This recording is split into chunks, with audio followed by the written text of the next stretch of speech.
সভজন বিভজন সর্বপ্রয়োজন অবতার সার শিরোমণি শ্রী শ্রী শচীনন্দন নদিয়া বিহারী গৌর হরি। পরম পাবন পতিত উদ্ধারণ পতিত তারণ প্রেম চিন্তামণি দাতা শিরোমণি পরম কারণিক পরম দয়াল শ্রীশিল নিতাই চাঁদের মহা অনুকম্পায় শ্রী শ্রী রাধা দামোদরের অহেতুকী করুণায় আজ এই শ্রীমন্দির শ্রী অঙ্গনে শ্রী শ্রী ঊর্জাধর দামোদর ব্রত বা নিয়ম সেবা ব্রতের দীর্ঘ 1 মাস ব্যাপী যে ভগবত ভক্তি যজ্ঞের ক্রম, সেই ভাগবত ক্রমে আজ এই সান্ধ্য অধিবেশনে ভগবানের নাম রূপ গুণগাথা আস্বাদনের পূর্বে জীবন ধন জীবন সর্বস্ব প্রাতঃস্মরণীয় পরম বন্দনীয় শ্রী শিল গুরু মহারাজের আতুল আতুল পাবন পদার বিন্দে পরার্ধ কোটি দণ্ডবৎ প্রণতি। ইতিপূর্বে যে সকল ভগবত আচার্যগণ এই শ্রীমন্দিরে ব্যাসপীঠে ভরিদা মহান দাতা হয়ে হরিকথা দান করেছেন, আপনাদের জীবনের অনেক প্রশ্নের মীমাংসা করেছেন, সেই পূর্ব পাঠক আচার্যবৃন্দের চরণ স্মরণপূর্বক বন্দনাপূর্বক দণ্ডবৎ প্রণতি। আমাদের মাঝে নিত্যানন্দ আশ্রমের আমাদের পরম পূজ্য অভিন্ন হৃদয়ে সুখদেব দাদাজি মহারাজ আছেন। উনি সহ সকল অগণিত গৌড়ীয় বৈষ্ণবগণ, ভগবানের কথা প্রেমিক সাধুজন, মহন্তজন সাধুজন, শ্রদ্ধাশীলা ধর্মশীলা ভাগবতী মাতৃশক্তি মাতৃগণ, সকল ভক্তচরণে সশ্রদ্ধ দণ্ডবৎ প্রণতি। সুধীজন, আমাদের যাত্রা দুটি, একটি হলো বাহিরের যাত্রা অর্থাৎ পথ পরিক্রমা, আরেকটি হলো অন্তর ভেতরের যাত্রা পরিক্রমা। বাইরের কোনো স্থান থেকে কোনো স্থানে আমাদের লক্ষ্য বা কেন্দ্রে পৌঁছানোর জন্য আমরা যখন পথে উঠি, যাত্রা শুরু করি, যেখানে আমি পৌঁছাতে যাই, যে লক্ষ্যে আমি পৌঁছাতে চাই, সেই বাহিরের লক্ষ্য পথে আমি যাত্রা বা পথ চলা শুরু করেছি কিনা সেটি বুঝবার উপায় কি? আমি এখান থেকে খুলনাতে যাব, এটা আমার লক্ষ্য, আমি যাত্রা শুরু করেছি গৃহ হতে। এই যাত্রা ক্রমে আমি সঠিক পথে উঠেছি কিনা এটা বুঝবার কি উপায়? বাংলাদেশ সরকার রোডের পাশে মাইলস্টোন দিয়ে রেখেছেন, আছে না? রোডের পাশে কি দেওয়া? এটি সরকার বাহাদুর মানুষের যাত্রাপথে দিক নির্দেশনা সহজ করার জন্য মাইলস্টোন দিয়ে থাকেন। আচ্ছা, মাইলস্টোন দেখে 3টে জিনিস বা 4টে জিনিস নির্ণয় হয়। রাস্তায় উঠে মাইলস্টোনে দেখলেন খুলনা 39 কিলোমিটার, তাতে কি বোঝা যায় যে আপনি সঠিক পথেই এসেছেন, ভুল পথে যাননি। খুব ধ্যান দিতে হবে, কোলাহলের মধ্যে থাকলে আমরা এটা বুঝতে পারবো না। দুটো যাত্রা বললাম, একটা বাহিরের আর একটা ভেতরের। বাহিরের যাত্রায় পথে মাইলস্টোন জানিয়ে দিল যে না, তুমি যেখানে পৌঁছাতে যাও, যাত্রা শুরু করেছো, সেই লক্ষ্যে পৌঁছানোর সঠিক পথে আছো। তাহলে মাইলস্টোন বাইরের যাত্রায় জানিয়ে দেয় যে তুমি সঠিক পথেই, সঠিক মার্গেই উঠেছো। আচ্ছা, যত এগিয়ে যান, গিয়ে দেখলেন খুলনা মহানগরী আর 10 কিলোমিটার। তাতে কি জানা যায়? যে আপনি অনেকটা পথ এগিয়ে এসেছেন। জানা যায় কি না? 10 কিলোমিটার বাকি আছে মানে আপনি অনেক পথ এগিয়ে এসছেন। আচ্ছা, যত এগিয়ে যান তত কি মনে হয় যে আমি আমার লক্ষ্য বা আমি যেখানে পৌঁছাতে চাই তার সন্নিকটেই এসে গেছি। তখন একটা লক্ষ্যে পৌঁছাবার একটা সন্তোষ বা আনন্দ হৃদয়ে তাকে। আর যখনই 0 পয়েন্টে গিয়ে দেখলেন খুলনা 0 কিলোমিটার, তখন বুঝলেন কি যে আমি আমার সঠিক লক্ষ্যে পৌঁছে গেছি। তাহলে 4টি জিনিস হয় মাইলস্টোনে: সঠিক পথে উঠেছি কিনা, কত পথ এগিয়েছি, কত পথ আর বাকি আছে, আর লক্ষ্যে পৌঁছালে একটা মানসিক শান্তি বা প্রশস্তি আসে যে আমি লক্ষ্যে পৌঁছে গেছি। আচ্ছা, এটা তো বাইরের যাত্রা, শুনতে পাচ্ছেন আপনারা? বাইরে তো কোলাহল। এটা তো বাইরের যাত্রা। এখন কেউ যদি ভগবানের কাছে পৌঁছাতে চায়, কেউ যদি পরম প্রেমময় সচ্চিদানন্দ ঘন ভগবানের কাছে পৌঁছাতে চায়, সেখানের মাইলস্টোন কি? আপনার আমার লক্ষ্য কোথায় যাওয়া? এই সংসারে পরিভ্রমণ করছি আমরা, বহু জন্ম বহু মৃত্যু এই সংসারে আসা যাওয়া করছি। আমাদের মূল লক্ষ্য কি?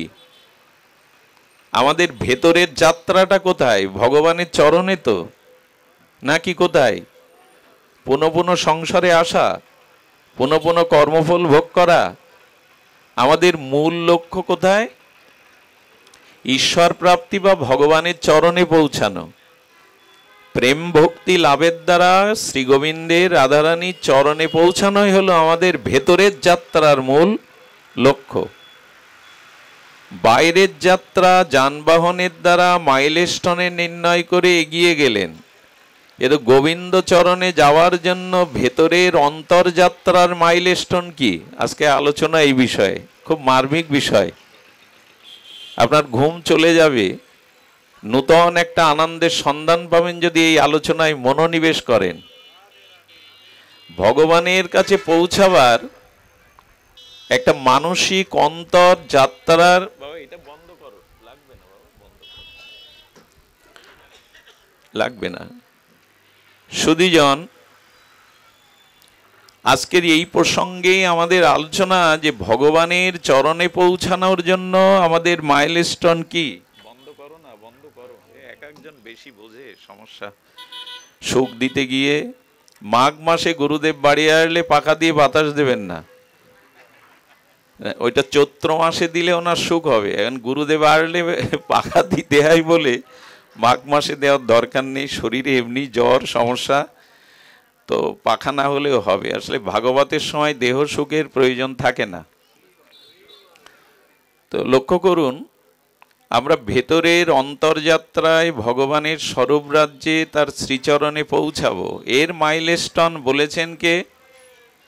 মহাপ্রভুর পরিকরের মধ্যে সর্বোত্তম আচার্যবর্য, বিশ্ব বৈষ্ণব রাজসভার সভাজন মহাজন, যিনি শ্রী মহাপ্রভুর মনোভীষ্ট পূরণকারী রসাচার্য জগৎগুরু আচার্য, ইনি হলেন শ্রীপাদ রূপগোস্বামীপাদ। এই ছিল রূপগোস্বামীপাদের অনন্য অমর গ্রন্থ, সিদ্ধান্ত রত্নগ্রন্থ হল শ্রী শ্রী ভক্তি রসামৃত সিন্ধু। এক অমর গ্রন্থ। এই ভক্তি রসামৃত সিন্ধু নামক অমর গ্রন্থে উনি চতুর্থ লহরীতে এই ভেতরের যাত্রার ভগবানের চরণে পৌঁছাবার যে মাইলস্টোন দিয়েছেন 9টি। কটা? 9টি। এক এক মাইলস্টোন দেখে আপনি বুঝতে পারবেন যে আপনি ভগবানের পথে উঠেছেন কিনা, কত দূরে গিয়েছেন, আর ভগবানের চরণে পৌঁছাতে কত বাকি। এখানের মাইলস্টোন কটা শুনতে পাচ্ছেন আপনারা? 9টা। 9টা কি কি এটা খুব ধ্যান দিয়ে শুনতে হবে। আমি সেই শ্লোকটি উচ্চারণ করেছিলাম। আদৌ শ্রদ্ধা, প্রথম মাইলস্টোন কি হলো? আদৌ শ্রদ্ধা। দ্বিতীয়ত তত সাধু সঙ্গ। আদৌ শ্রদ্ধা, দ্বিতীয় তত সাধু সঙ্গ, অথ ভজন ক্রিয়া। চতুর্থ হলো অনর্থ নিবৃত্তি, পঞ্চমটা হলো নিষ্ঠা, ষষ্ঠটা হলো রতি, সপ্তম হলো আসক্তি, আর নিষ্ঠা হলো সপ্তম, ভাব হলো অষ্টম, আর নবম মাইলস্টোন হলো প্রেম বা ভক্তি। আদৌ শ্রদ্ধা, তত সাধুসঙ্গ, অত ভজন ক্রিয়া, অনর্থ নিবৃত্তি, নিষ্ঠা, রুচি, আসক্তি, ভাব এবং ভক্তি, প্রেম। এই হলো অন্তর্যাত্রা, ভগবৎ পথে যাত্রার 9টি মাইলস্টোন। আমরা এক এক করে দেখব, জানবো, অনুভব করব আমরা ভগবৎ পথে উঠেছি কিনা, আমরা আমাদের লক্ষ্যে গোবিন্দের চরণে পৌঁছাতে পারবো কিনা। প্রথম মাইলস্টোনটা কি কি বলা হলো? আদৌ শ্রদ্ধা। দেখুন, এইটি যদি আপনার আমার কাছে না থাকে, এক জন্মে না, কোটি জন্মেও না ভগবানের কাছে পৌঁছানো যাবে না। এই জন্য হলো আদৌ শ্রদ্ধা। সব কিছুর মূলে, মানে আপনি রাস্তায় উঠলে তো প্রথম মাইলস্টোন থেকে বুঝতে পারলেন সঠিক রাস্তায় এসছি, খুলনায় যেতে চাই। যদি বগুড়া দেখেন সঠিক পথে উঠেছেন কি? তা প্রথম মাইলস্টোনের প্রথম চিহ্ন রূপ গোস্বামী বললেন আদৌ শ্রদ্ধা। এবার শ্রদ্ধাটা কি জানতে হবে। শ্রদ্ধা মানে কাউকে দেখলে গড় হয়ে প্রণাম করা, কারো দেখলে আবেগে আপ্লুত হওয়া, আপনাকে দেখে আমার গা কাঁপছে, আপনাকে দেখে যেন আমি স্বপ্নে দেখছি, এই সব ভাব জানানো মানে শ্রদ্ধা? আদৌ তা নয়। শ্রদ্ধাটা খুব ভালো করে জানুন, নাহলে অঙ্কের প্রথম সূত্রে যদি ভুল হয় অঙ্কের শেষ মিলবে? অঙ্কের সূত্রতে অর্থাৎ প্রথম পাতানোতে যদি ভুল হয় অঙ্কফল মিলবে কি? তেমন শ্রদ্ধা যদি না থাকে আর শ্রদ্ধা যদি না বোঝেন, তাহলে আপনি ভুল পথে চলে গেছেন। অন্তর্যাত্রায়, ভগবৎ যাত্রা আপনি লক্ষ্যে পৌঁছাতে পারবেন না। এখন এই শ্রদ্ধা সহজভাবে আপনারা জেনেছেন ইতিপূর্বে, আমিও সহজ করে জানাই। শ্রদ্ধাটা হলো সাধু শাস্ত্র বা গুরু বাক্যে আর অস্খলিত নিশ্চয়িত্তিকা বিশ্বাস বা বুদ্ধি স্থাপনের নাম হলো শ্রদ্ধা। দেখুন, ভাগবত শুনতে যাবেন, আপনি কাউকে আহ্বান করছে চলো ভাগবতে যাই, বলে আমার এই ওখানে গিয়ে কি হবে, সময় নষ্ট, আমার ওগুলো রুচিতে আসে না, আর ওই ভারী ভারী কথা আমি বুঝতে পারি না। তো তার মানে কি? তার মানে তার ভাগবতের প্রতি, সৎসঙ্গের প্রতি শ্রদ্ধা নাই। এবং দেখুন, ভগবান সুযোগ দেয়, আপনি কাউকে আহ্বান করছেন মানে আপনি সৎসঙ্গে, ভাগবত সঙ্গে শ্রবণে আহ্বান করছেন। ভেতর থেকে মন বলে উঠলে একটু যায় না, কিন্তু সঙ্গে সঙ্গে আবার মায়া বা আমার অনন্ত জন্মের কুসংস্কার বলে দিল যে না, আমার একটা কাজ বাকি আছে, আজ এই কাজটা না করে যাওয়া যাবে না। তো এইভাবে বিভিন্ন রকম বাধা এসে আপনাকে অন্তরায় করে দেবে। তো শ্রদ্ধা শব্দের অর্থে আমরা জানলাম গুরু বাক্যে, শাস্ত্র বাক্যে, সাধু বাক্যে সুদৃঢ় নিশ্চয়িত্তিকা আর বিশ্বাস, দৃঢ় বিশ্বাসের নাম হলো শ্রদ্ধা। দেখুন, এখন আকাশে অনেক তারা আছে, পঞ্চমীর চাঁদ উঠেছে এক ফালি, আর আপনারা বলছেন আকাশে চাঁদ আছে, অনন্ত তারা নক্ষত্ররাজি আছে, আর পৃথিবীর সবাই মিলে আমরা আলো জ্বালিয়ে দেব, তাতে রাতের অন্ধকার যাবে?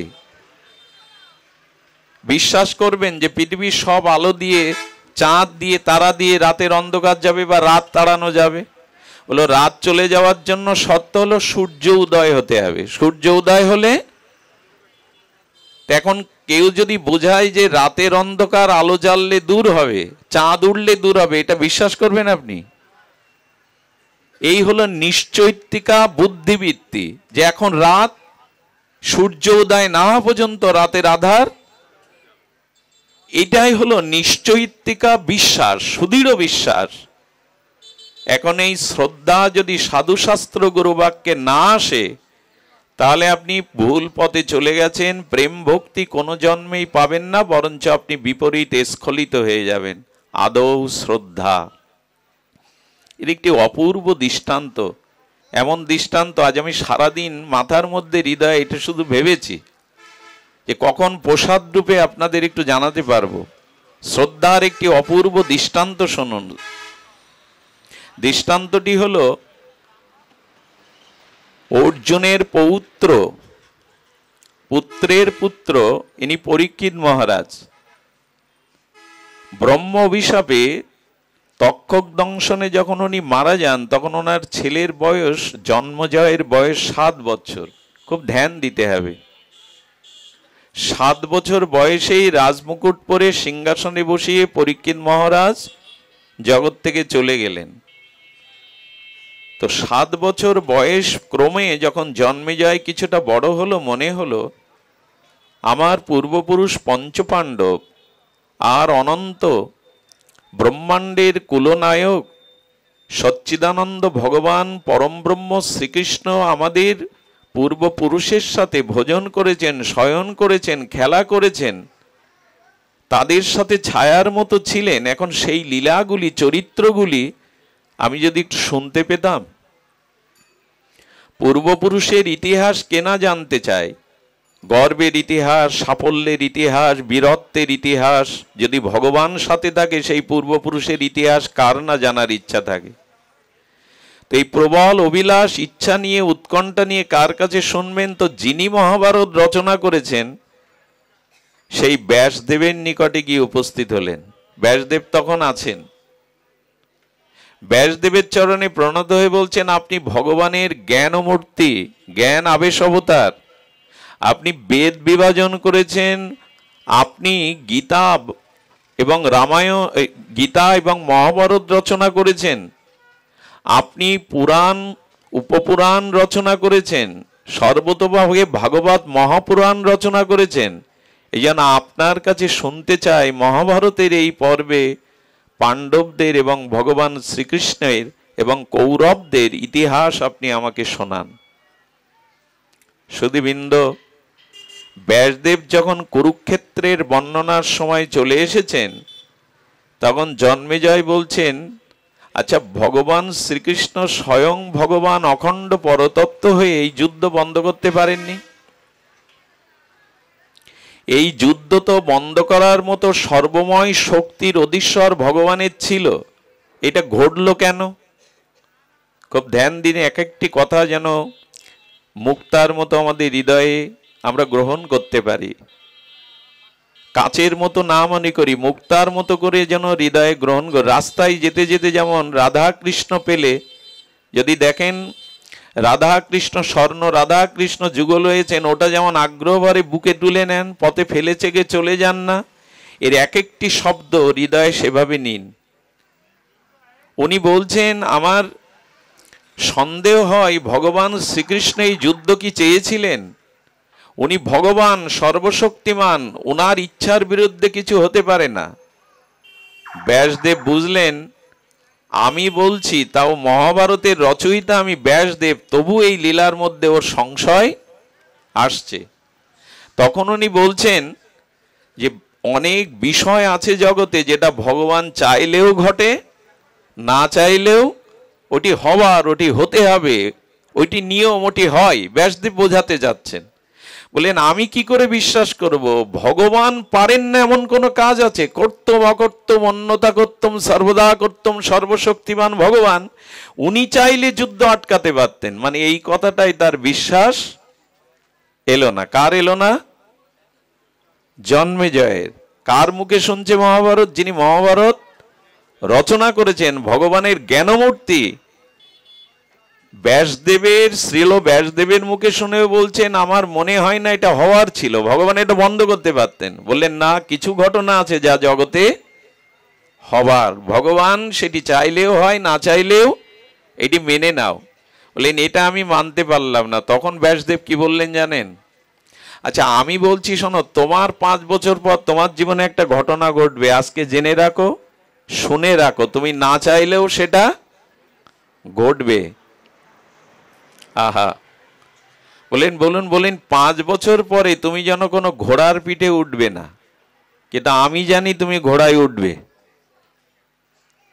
যদি ঘোড়ায় ওঠো তবে সে তো ঘোড়ায় উঠবে না, সাদা ঘোড়াতে উঠবে না, আমি জানি তুমি উঠবে। এও জানি তুমি উঠবেই নিষেধ সত্ত্বেও, যা ঘটবার তা ঘটবে। 5 বছর পরে বলে দিচ্ছি আমি, সাদা ঘোড়ায় যদি ওঠো কোনো কারণে, খবরদার উত্তর দিকে যেন যাবে না। আচ্ছা আমি জানি তুমি উত্তর দিকে যাবে, যদি উত্তর দিকেও যাও তবে খবরদার উত্তর দিকে যেতে যেতে কোনো সরোবর পেলে তৃষ্ণায় তার পাশে বসবে না, আমি এও জানি তুমি বসবে। যদি সরোবরের পাশে তুমি বসো তো তৃষ্ণার জল পান করতে গিয়ে এক অপূর্ব সুন্দরী রমণীকে তুমি দেখবে, খবরদার ওর প্রতি যেন আসক্তি এনো না, আমি জানি আসক্তি তোমার আসবে। যদি তার প্রতি আসক্তিও আসো, খবরদার তাকে বিবাহ করতে যেও না, আমি জানি তুমি তাকে বিবাহ করবে। যদি বিবাহ করো তবু বলে দি তার কথা মতো কোনো ব্রাহ্মণকে তুমি হত্যা করবে না, আমি এও জানি তুমি হত্যা করবে। আর ব্রাহ্মণ হত্যা করার সাথে সাথে ব্রাহ্মণ হত্যা পাপের দ্বারা তোমার দেহে কুষ্ঠ আসবে, সেই কুষ্ঠটাই তোমার পরিণতি হবে মৃত্যু।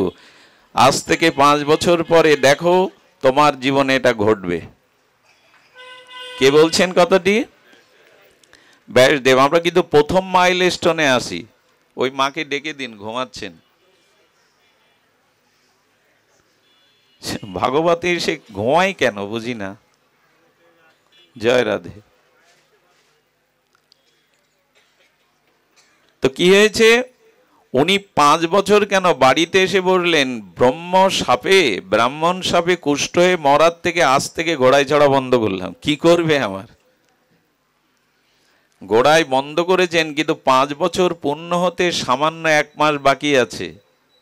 ওই সময় ওনার মনের মধ্যে হঠাৎ করে ঘোড়ায় চড়ার, ঘোড়ায় আরোহণ করার একটা তীব্র বাসনা জেগে গেল। মাঝে মাঝে আমাদের মনেও ইচ্ছা না হলেও দেখবেন কোন একটা ভাব জেগে ওঠে যাকে আপনি নিয়ন্ত্রণ করতে পারেন না। তেমন করে ঘোড়ায় সাওয়ারের, অর্থাৎ ঘোড়ায় ওঠার, রাজ পরিবারের তো জয় রাধে দাদা, ঘোড়ায় ওঠার এমন স্পৃহা জেগে গেল, আমি খুব ধ্যান দিয়ে শুনতে বলছি, ঘোড়ায় ওঠার এত স্পৃহা জেগে গেল, ঘোড়াশালে গিয়ে উনি সেবকদের বলছেন আমার জন্য একটা কালো ঘোড়া আনো।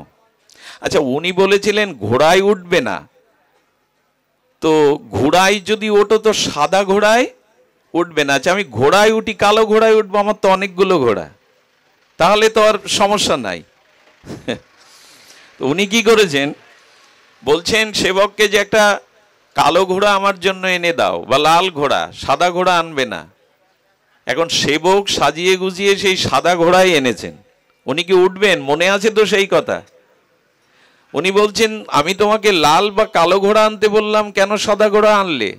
বললেন আজ ওই ঘোড়াগুলো সব জড়ো জড়ো অসুস্থ হয়ে পড়ে আছে, ওরা 1 পাও যেতে পারবে না। তখন জন্মেজয় ভাবছে হ্যাঁ ঘোড়ায় উঠতে বলেছিলেন উনি, সাদা ঘোড়ায় উঠতে, কিন্তু উত্তর দিকে যেন না যায়। উত্তর দিকে না গেলে হলো আমি দক্ষিণে যাব। দক্ষিণে যেতে যেতে যেতে যেতে শিকারী তো রাজেন্দ্র বর্গের মৃগয়া শিকারের অভ্যাস ছিল, তীর ধনুক নিয়ে হরিণের পিছনে তাড়া করেছে। হরিণ দক্ষিণ থেকে হঠাৎ করে কোন দিকে যাচ্ছে? উত্তর দিকেই। উনি বলছেন যে উত্তর দিকে যেও না নিষেধ ছিল, কিন্তু উত্তর দিকে যেতে গিয়ে বলেছিলেন সরোবর পেয়ে জলতৃষ্ণায় যেন সেখানে বসবে না। তো উত্তর দিকে যাচ্ছি বলেই সরোবর পেয়ে বসবো কি? উত্তর দিকেই চলে গেছেন। এখন ছুটতে ছুটতে তো তৃষ্ণা লেগেছে, আর তৃষ্ণা কারো বাধা মানে? সেই তৃষ্ণার্ত হয়ে স্বচ্ছ জলের সরোবরের পাশে শীতল হাওয়াতে বসে গেছেন।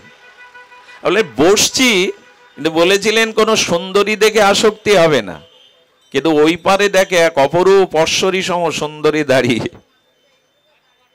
আচ্ছা, উনি বলেছিলেন অশ্বরী দেখবে কিন্তু তার প্রতি আসক্তি, তাকে আর হয়? অশ্বরীকে দেখেই মনের মধ্যে ওনার আসক্তি, কামাসক্তি জেগে গেছে। আসক্তি এত এই জায়গাটায় আসক্তি নিয়ন্ত্রণ করা খুবই খুবই দুঃসাধ্য। সেই রমণীর অপরূপ রূপ মাধুরী দেখে, সৌন্দর্য দেখে, বিশ্বমোহিনী সেই মাধুর্য রূপ দেখে, সৌন্দর্য রূপ দেখে আসক্ত হয়ে তিনি প্রস্তাব দিলেন, আমি তোমাকে আমার রাজপ্রাসাদে নিয়ে যেতে চাই, সুখী রাখতে চাই। বলেন আমি যেতে পারি, কিন্তু আপনার বিবাহ করে পাডরানী রূপের স্বীকৃতি দিয়ে দিয়ে আমাকে রাখতে হবে। বলেছিলেন বিবাহ যেন করবে না, কিন্তু আমি ওকে নিয়ে যাই, বিবাহ নাও করলাম তাহলে তো আর আমি মরবো না। আচ্ছা তুমি আমার ঘোড়াতে ওঠো, রাজপ্রাসাদে নিয়ে আসলেন। কিন্তু প্রবল আসক্তিতে মানুষের বুদ্ধি নষ্ট হয়। ওই পোকাগুলো যেমন আগুনের রূপ শিখা দেখে ঝাঁপ দিয়ে মারে, ওরা একবারও বুঝতে পারে না ওই রূপে ঝাঁপ দিলে। তো মানুষ যখন কামনায় ভোগে, কোন একটা বিষয়ের প্রবল আসক্তি আছে, তখন তার বুদ্ধি বিপর্যস্ত হয়ে যায়, সে কি করে নিজেও জানে না। এখন ওই সুন্দরী বললেন আমি তোমার রাজপ্রাসাদে থাকবো, কিন্তু দ্রুত আজই আমাকে বিবাহ করতে হবে। আর আগেই তো নিজের পুরুষত্ব হারিয়ে ফেলেছেন, আগেই তো ওনার কাছে বুদ্ধি বিকিয়ে দিয়েছেন আসক্তিতে। উনি গিয়ে দেখলেন ওনার রাজব্রাহ্মণ কোনো প্রচারে গেছেন, আর ব্রাহ্মণের যুবক পুত্র আছে, সে যথার্থ রূপে এখনো ব্রাহ্মণত্ব অর্জন করেনি। কিন্তু সুন্দরী বলল যেভাবেই হোক আজ আমাকে, তাহলে আমি চললাম। আর আসক্তিতে বাধাগ্রস্ত হয়ে যখন বিবাহ করতে গেল, বললো পুরোহিত নাই, বললো আজই করতে হবে, এ যা মন্ত্র জানুক তাই বিয়ে হবে। এখন এই যুবক যেন তেন ভাবে মন্ত্র পড়িয়ে বিয়ে দেওয়ার পরে দক্ষিণা দেওয়ার পালা। দক্ষিণা দিতে গিয়ে নিচতে গিয়ে সেই সুন্দরী রঙের বসনটা বাতাসে উড়ে গেছে। ওর সৌন্দর্যের লালিমা মধুরিমা দেখে এই ব্রাহ্মণ পণ্ডিত যুবকের, পণ্ডিত নয় ব্রাহ্মণের যুবকের ভিতরে কামনা জেগে গেছে। কুদৃষ্টি দিয়ে তাকিয়ে উনি হাসছেন, সেই রূপের ভোগ স্পৃহায় উনি হেসে উঠেছেন। সুন্দরী তখন বললেন আজ হতে আমি তোমার স্ত্রী। তোমার স্ত্রীর যৌবন দেখে কেউ যদি উপহাস করে, হাসে ভোগ করতে চায়, রাজা হয়ে তাকে বাঁচিয়ে রাখার অধিকার নেই। জাগিয়ে দিল ওর মধ্যে প্রতিহিংসা, গলা কেটে দিল। ব্যাসদেব বলেছিলেন জানি কিন্তু ঘটবে। তুমি তো ভগবান শ্রীকৃষ্ণের এই লীলা বিশ্বাস করলে না, জানেই কিন্তু ঘটবে। যেই কেটে দিলেন, ব্রহ্ম হত্যা পাপের দ্বারা গলিত কুষ্ঠ দেখা দিয়ে এক এক অঙ্গ পচে গিয়ে নষ্ট হতে লাগলো। আমি গল্প, কি অপূর্ব কথা! শ্রদ্ধা যদি না আসে এসব করে লাভ নেই কোটি জন্মেও। কি ঘটলো জানেন? বাঁচতে কে না চায়। উনি আবার চলে গেলেন ব্যাসদেবের নিকটে। আপনার কথা তিল তিল পরিমাণ, প্রতিটি কণা পুণ্যচ্ছেদ খেটে গেছে, এখন আমাকে বাঁচান।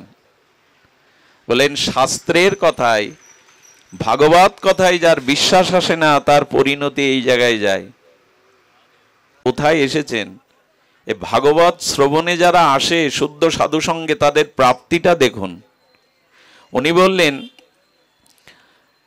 বৈশ পাবন এই ঋষির কাছে গিয়ে তুমি মহাভারতের কৃষ্ণ লীলাগুলো শোনো। তোমার এই গলিত কুষ্ঠ থেকে বাঁচবার একমাত্র অভিশাপ থেকে মুক্তির উপায় হলো ব্রহ্মশাপ। তুমি বৈশ পাবন ঋষির কাছে গিয়ে মহাভারতে ভগবানের লীলা চরিত্র এক এক অধ্যায় শুনবে, তো এক একটা গলিত কুষ্ঠ সেরে যাবে, এইভাবে নিরাময় হবে। তবে ওই লীলা কথা মহাভারতে শুনতে শুনতে আবার যদি তোমার শাস্ত্র বাক্যে সাধু বাক্যে অবিশ্বাস আছে, তাহলে যে কটা সারবে বিশ্বাসে, যেটাই বিশ্বাস আসবে না ওই কুষ্ঠটা রয়ে যাবে, ওতেই তোমার মৃত্যু হবে। উনি বৈশা পাবনের চরণে শরণাপন্ন হলেন। এই জন্য ব্যাসদেব মহাভারত রচনা করেছেন, কিন্তু জন্মজয়ের সাথে এই বৈশানর পাবনের একটি মহাভারতের ইতিহাস আছে। এটি সবখানে পাওয়া যায় না, এটি একটু অপূর্ব। ওনার সাথে এই মহাভারত আলোচনায় বলতে বলতে উনি পঞ্চ পাণ্ডবদের পরিচয় দিচ্ছেন। খুব ধ্যান দিন। পঞ্চ পাণ্ডবদের পরিচয় দিতে দিতে বৃকোদর ভীমের পরিচয় দিতে গিয়ে বললেন, ঈশ্বর প্রদত্ত কৃষ্ণ কৃপায় ভীমের গায়ে এত শক্তি ছিল যে একটা বলবান হস্তিকে উনি হাতে যদি উঠিয়ে শূন্যে ঘুরিয়ে ছুড়ে দেন তো আকাশ পণ্ডলে গিয়ে নক্ষত্রের মতো ঘুরতে থাকবে। হেসে উঠে হঠাৎ বললেন, আপনি এইটা ঠিক বললেন না।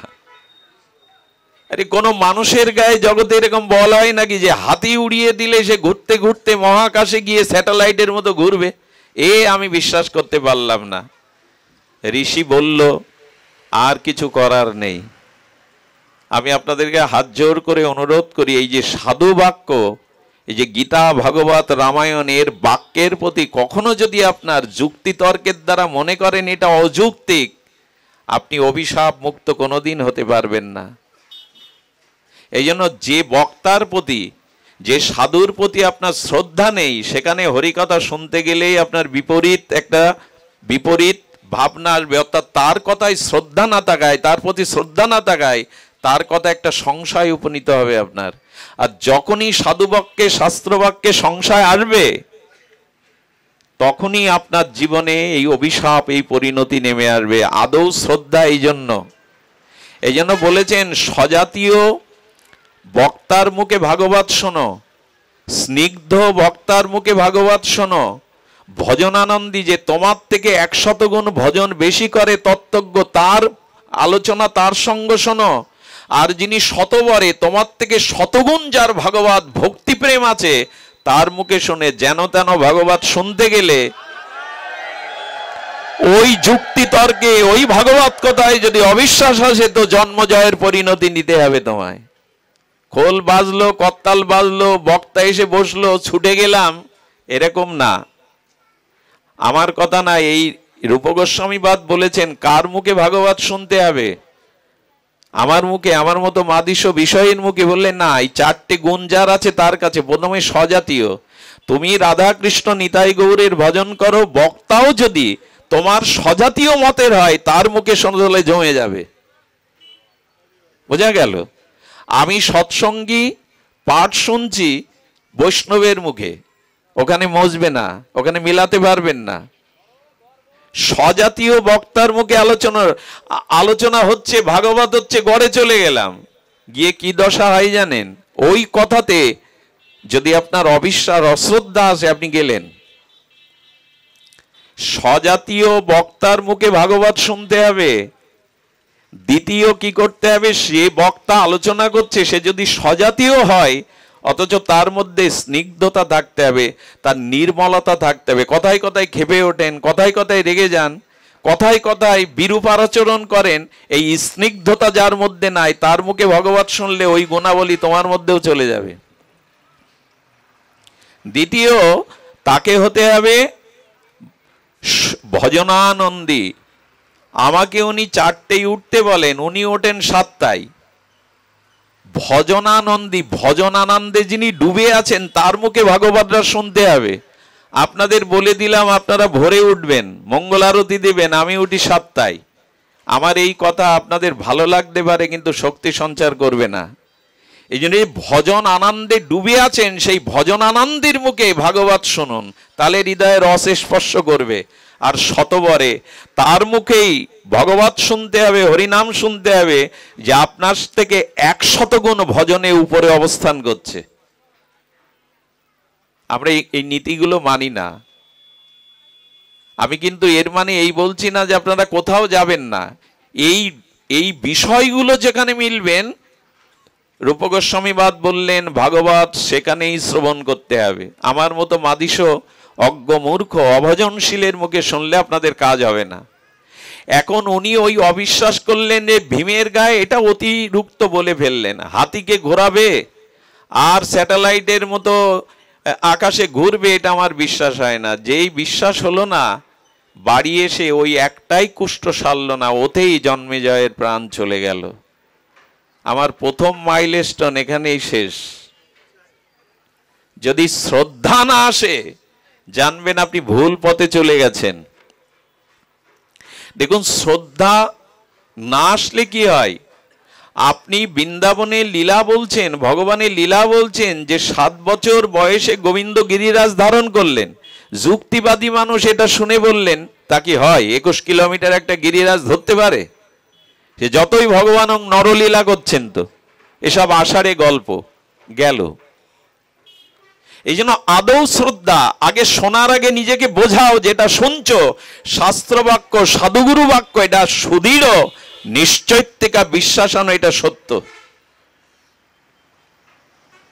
এই শ্রদ্ধাটাই প্রথম মাইলস্টোন, আপনি সঠিক পথে আছেন কিনা। যাবেন খুলনায়, দেখলেন মাইলস্টোন লেখা বগুড়া 110 কিলোমিটার, আপনি সঠিক পথে যাননি। শ্রদ্ধা না এলে জানলেন আপনি পড়ে গেলেন। আচ্ছা দেখুন তো, একটা কথা আপনাদের মতে লাগে কিনা, সবখানেই যদি যুক্তি তর্ক খোঁজেন, বিশ্বাস না নেন, আপনি এগোতে পারবেন না। আচ্ছা ক্লাস 2 ছাত্র, আপনি ওখানে গিয়ে ছাত্রকে পড়াচ্ছে, বলো এ বি সি ডি, ও তখন বললেন এরপরে বি কেন স্যার, এরপরে ডি হলো না কেন? আচ্ছা এইভাবে যদি স্যারের সাথে যুক্তি করে যে এরপরে বি না হয়ে ডি হওয়া উচিত ছিল, লেখাপড়া এগোবে? ওর বিএ এম এ পাশ করা হবে? তা সাধু যা বলছে, গুরুদেব যা বলছে, শাস্ত্র যা বলছে, তার আগে একটা বিশ্বাস আনো, যুক্তি তর্ক আনতে যেও না ওখানে। তারপরেই তো লেখাপড়া শিখবে। প্রতি কাজে এরপরে বি হবে কেন, সি হলো না কেন, এ বললে লেখাপড়া হবে? প্রথম অবস্থায় অন্তত মেনে নিন। আর এই জন্য যার প্রতি শ্রদ্ধা আছে তার কাছে ভাগবত শুনুন, কারণ যার প্রতি আপনার শ্রদ্ধা ভক্তি আছে তার কথা মেনে নেওয়ার একটা ভাব হৃদয়ে থাকে। প্রিয়জন যা বলে, আমি যাকে শ্রদ্ধা করি ভালোবাসি, সে যা বলে তাতে একটা মেনে নেওয়ার ভাব থাকে। আমাদের অবস্থা কি হয় জানেন, সঙ্গ করছি সব, একজন একরকম বলছে, আর একজনের কাছে কি বলছি, উনি আগের দিন যা বলেছিলেন তার থেকে এ কথাই যে যুক্তি আছে, এইটা বাদ পড়ে গেল। এই বহুবিধ সঙ্গ করতে করতে, বিজাতীয় সঙ্গ করতে বিশ্বাস আর শ্রদ্ধাটাই নষ্ট হয়ে যায়। তাতে করে কি হয়, এই যা বললাম, জন্মেজয়ের জীবনে এরকম ঘটনা ঘটলো, চিন্তা করতে পারেন। এই জন্য আপাতত মেনে নিন যুক্তি তর্ক। দেখুন, কেউ যদি বলে, সন্তান যদি বলে মা আমার বাবাকে, তাহলে এই তোর পিতা, তোর জন্মদাতা। আচ্ছা ও যদি প্রমাণ দেখতে চায়, ওর যদি প্রমাণ যুক্তি দেখতে চায়, ওখানে কোনো যুক্তি খাটে কি? ওখানে মার কথাটাই অন্ধভাবে বিশ্বাস করতে হবে যে এই ওর, ওই পেছনে মাকে ডেকে দাও, গালে জল দেওয়ার মতো অবস্থা হয়েছে, আ করে ঘুমাচ্ছেন। আমার আবার দৃষ্টি খারাপ, ওদিকে চলে যায়। কি জন্য আসো তোমরা? জয় রাধে। আপনারা কষ্ট পাবেন না, বুকে তীর, পাখি গান গাইতে গাইতে শিকারী তীর বিদ্ধ করলে যেমন পাখি ছটফট করে, হরিকথা শুনতে শুনতে যখন কেউ ঘুমায়, উদাস হয়, এরকম ব্যথা লাগে। এখানে এসছে। আচ্ছা হরিকথাতে আর সাধু সঙ্গে আপনি আপনার কারণে আসতে পারেননি, ভগবান বিশেষ রূপে কোনো জীবের প্রতি যখন কৃপা করেন, না হলে যুক্তি আসতে পারতো। আপনি আসতে চাইছেন তো, বাড়ি কোনো বিপদ ঘটতে পারতো, আপনার বুকে ব্যথা উঠতে পারতো, আকাশ খারাপ হতে পারতো, কোনো দুঃসংবাদ আসতে পারতো। এগুলো আসেনি মানে ভগবান চেয়েছেন আজ আপনি ভাগবতে যান, নিজের মঙ্গল করুন।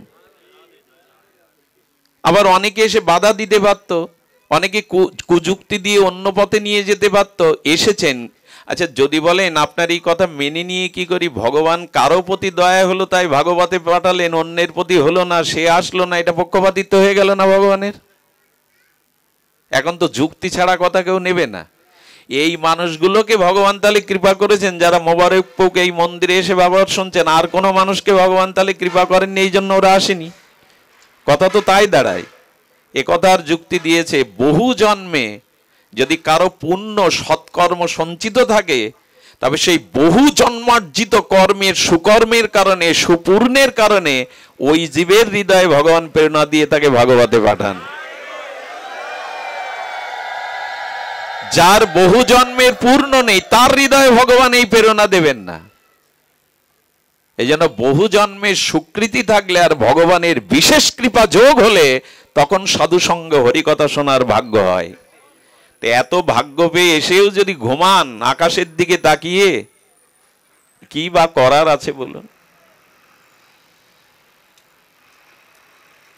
এখানে সতর্ক থাকুন।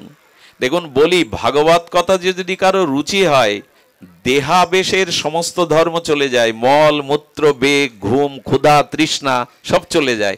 ভাগবতে যার রুচি হয়, কয়েকটি লক্ষণ আছে তার দেহাবেশ, কোথায় বসে আছি, কত রাত হয়েছে, ক্ষুধা তৃষ্ণা মলমূত্র বেগ এগুলো শরীরে কাজ করে না।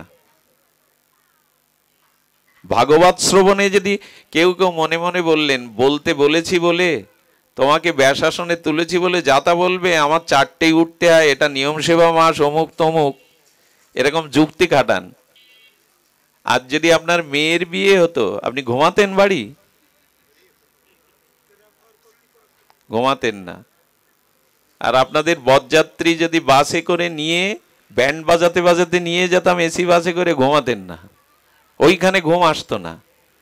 এখানে সতর্ক হতে হয়, খুব ব্যথা লাগে, কষ্ট লাগে যখন ভাগবতে কেউ ঘুমান।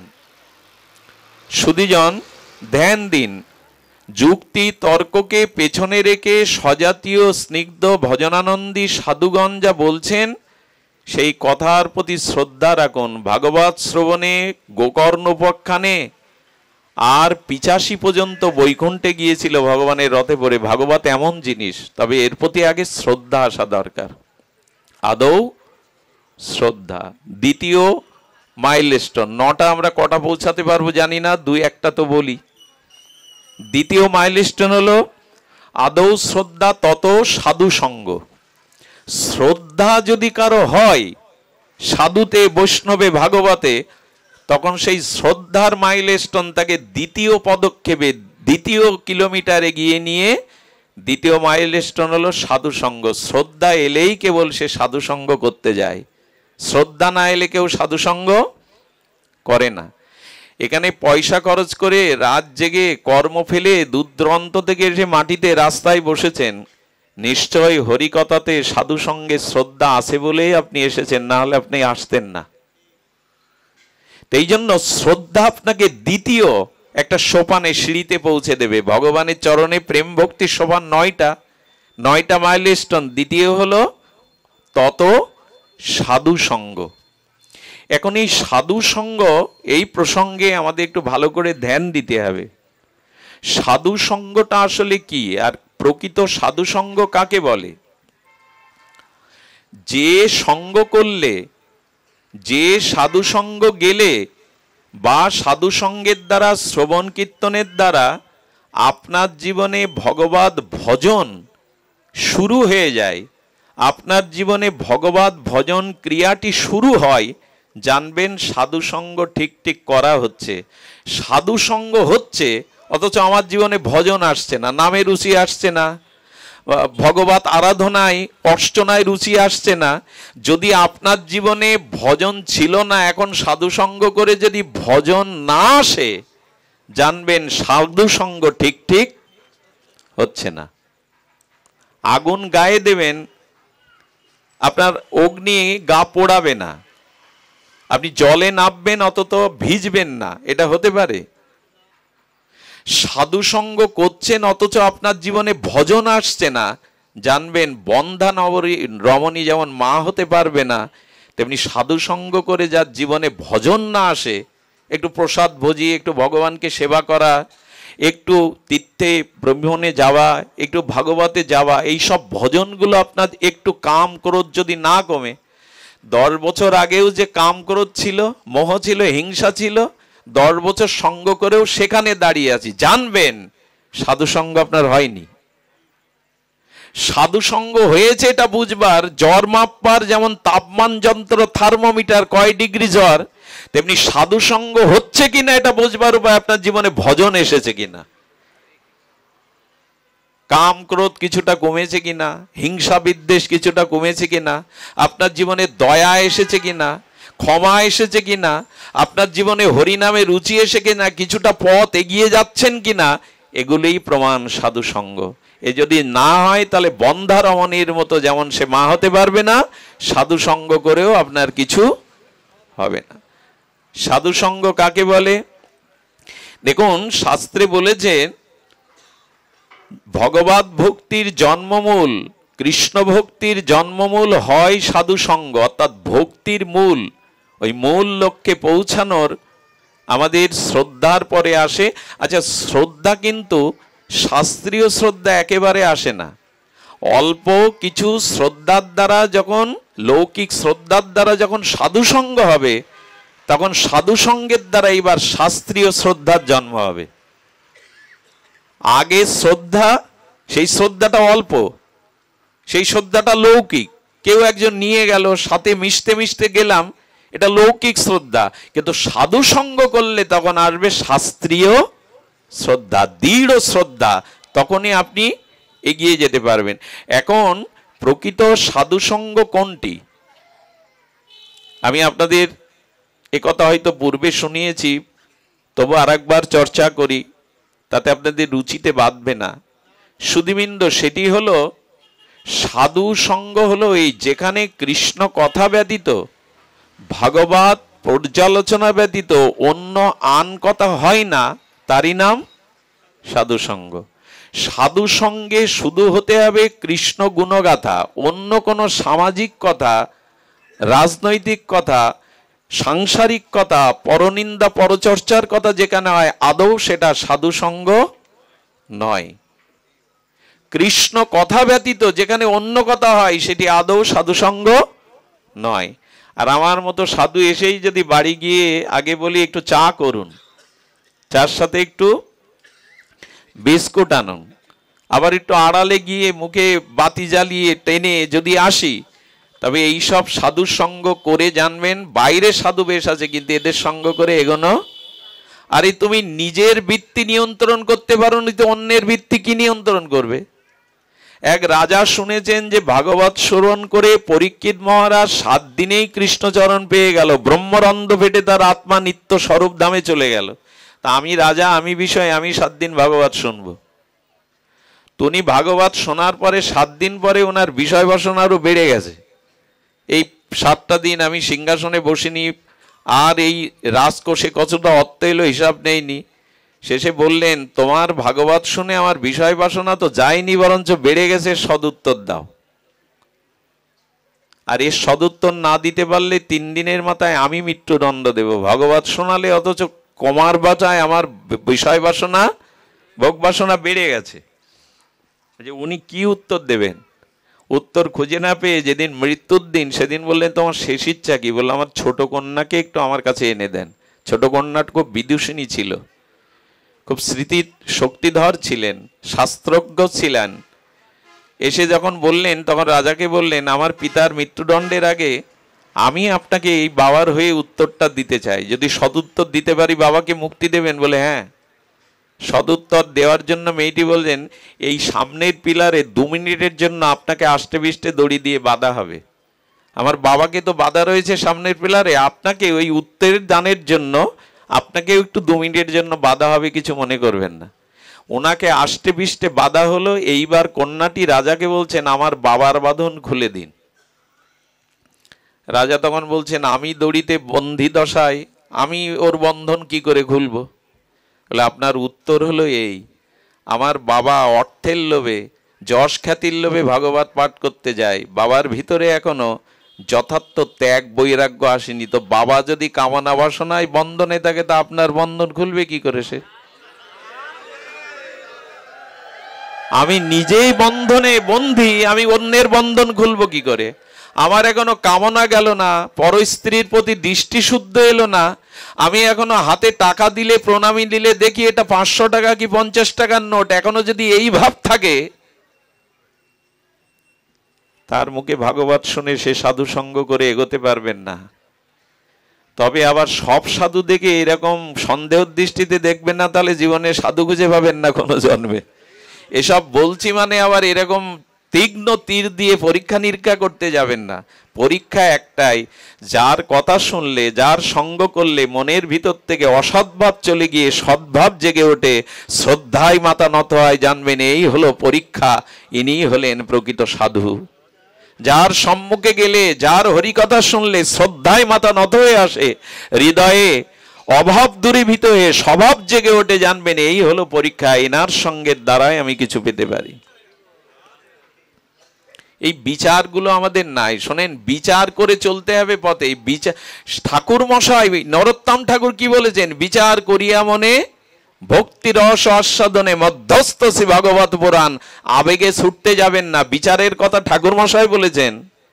বিচার করিয়া মনে ভক্তি রস আস্বাদনে মধ্যস্থ শ্রী ভাগবত পুরাণ। পুরাণ হলো বিচারক, মধ্যস্থকারী। বিচার করো। যার জীবনে শুদ্ধ বিচার নেই তার জীবনে ভক্তি আসতে পারে না। যার জীবনে বিচার যেমন অশুদ্ধ, তার আগামী দিনের পরিণতিও অশুদ্ধ। তাই বিচার করে সাধু সঙ্গ করো। উল্কার মতো আবেগে জৌলাতে যেও না, বিচার করো।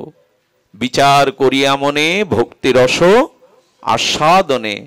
বিচার যদি না থাকে, শুদ্ধ বিচার, তবে এ পথের পথরুদ্ধ অন্ধকার, এ পথে স্খলন আসবে। এই জন্য বিচার করে ঠাকুর মশাইয়ের নির্দেশ আমাদের ভাগবত মধ্যস্থ করেছেন। আর কি বলেছেন? য শাস্ত্র বিধিমোৎসৃজ্য বর্তাতে কামকারতা ন বাপন্নতি ন সুখং না পরম গতিম। গোবিন্দ গীতাতে বলছেন, শাস্ত্রের নিরিখে যদি না চলো, যদি শাস্ত্রের অনুবর্তী হয়ে আর শাস্ত্রের আজ্ঞায় না চলো, বিধিবিধের না মানো, তো এই জগতেও সুখ পাবে না, পরকালেও তোমার কোনো গতি হবে না। এটা ভগবান গীতাতেই বলে দিয়েছেন। আরে অত বিচার করব কি, চলো যেখানে হচ্ছে সেখানে যাই, সবার মুখে সবকিছু করি, হবে না। বিচার করে চলার কথা বলেছেন। পথে চলতে যেমন সাবধানে পথ চলেন, এই ভাগবত পথটা খুরের উপর দিয়ে চলা, একেও বিচার করে চলতে হবে। আবেগে হই হুল্লোড় করে চললে দেখতে পাবো এগোতে পারবো না। সুধীবৃন্দ, দ্বিতীয় মাইলস্টোন, দ্বিতীয় সিঁড়ি হলো এই সাধু সঙ্গ। সাধু সঙ্গ করলে এই বিচার জন্মাবে। সাধু সঙ্গ করলে কি হবে? আপনার কাম, ক্রোধ, লোভ, হিংসা এটা ধীরে ধীরে ক্ষয় হবে। ক্ষয় হবে কি করে? এটা সাধু সঙ্গের মহিমায় আপনার জীবনে ভজন আসবে। আর আপনার জীবনে ভজন যখনই আসবে, এই ভজন আসলে ধীরে ধীরে আপনার অনার্থটা নিবৃত্তি হবে। সাধু সঙ্গের মহিমা তো বহুবার বলা, বহুভাবে আপনারা শুনেছেন যে প্রকৃত সাধু সঙ্গ হলে জীবের জীবনে এক অপার্থিব চিন্ময় অলৌকিক ঘটনা ঘটে যায়। আসলে বলতে চেয়েছি, সাধু সঙ্গ করলে পাপ, তাপ, হিংসা, বিদ্বেষ, কামনা যেটি অনন্ত জন্মের আছে, এটা ধীরে ধীরে ক্ষয় হবে। কিন্তু মুশকিল কি জানেন? একটা পরশ পাথর আর একটা লোহা, এদের কাছাকাছি আনলে কি লোহাটা সোনা হবে? কাছাকাছি আনলে এক চুল পরিমাণ যদি দূরে রাখেন, তবু কি পরশ পাথর মানে লোহা সোনা হবে? এক চুল পরিমাণও দূরত্ব রাখলে হবে না। কি করতে হবে? স্পর্শ করাতে হবে। তেমন সাধু সঙ্গে গিয়ে ওই শ্রদ্ধার সহিত ওই হরিকথাতে সাধু বাক্যকে হৃদয়ে স্পর্শ করাতে হবে। পরশ পাথরও আছে, লোহাও আছে, দুটোতেই সোনা হয়, এ তত্ত্ব আছে। কিন্তু এক চুল পরিমাণও যদি লোহা থেকে দূরে রাখেন পরশ পাথরকে, তেমনি হরিকথাকে, সাধু বাক্যকে হৃদয়ে স্পর্শ করাতে হবে। যখনই করালেন তখনই জানলেন এটা পরশ পাথর হয়ে গেল। তো সাধু সঙ্গ করলে কি হয়? সাধু সঙ্গ করলে সিদ্ধান্ত আসে, বিচার আসে, নিজের ভগবত ভক্তির চলার পথটা সুদৃঢ়ভাবে, নিশ্চৈতিকাভাবে এই বুদ্ধি তৈরি হয়ে যায়। সুধীবৃন্দ, এই জন্য সংশয়, কামনা এটা দূর হয়। যারা সাধু সঙ্গ করেন, বিচার করে দেখেন, আগে যতটা রাগ করতেন, আগে যতটা কাম ক্রোধ ভেতরে কাজ করত, সাধু সঙ্গের মহিমা তার থেকে কিঞ্চিত, যদি এক পাও এগিয়ে গিয়ে থাকেন তবে এগিয়েছেন। কোথাও না বিবেক সাড়া দেবে, কোথাও না কোথাও আপনার বিচার আসবে। আমি সঙ্গ করি, সঙ্গে যাই, হরিকথা শ্রবণ কীর্তন করি, সেই বিচারের দ্বারা কিছুটা হলেও আপনার কমে যাবে, তবে যেতে সময় লাগবে।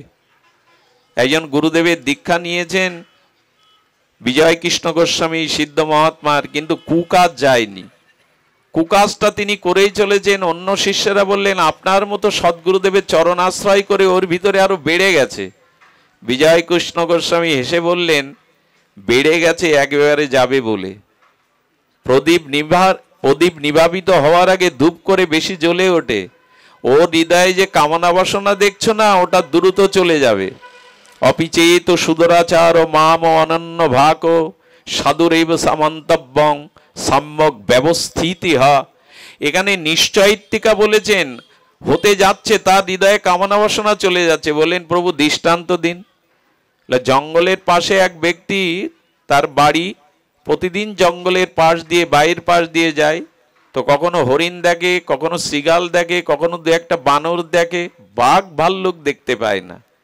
কিন্তু হঠাৎ বাড়ি ফিরতে গিয়ে দেখে গভীর জঙ্গল থেকে বাঘ ভাল্লুক সেদিন বেরিয়ে আসছে, সব চোখে দেখতে পাচ্ছে, ছুটে বেরিয়ে আসছে। কেন জানেন?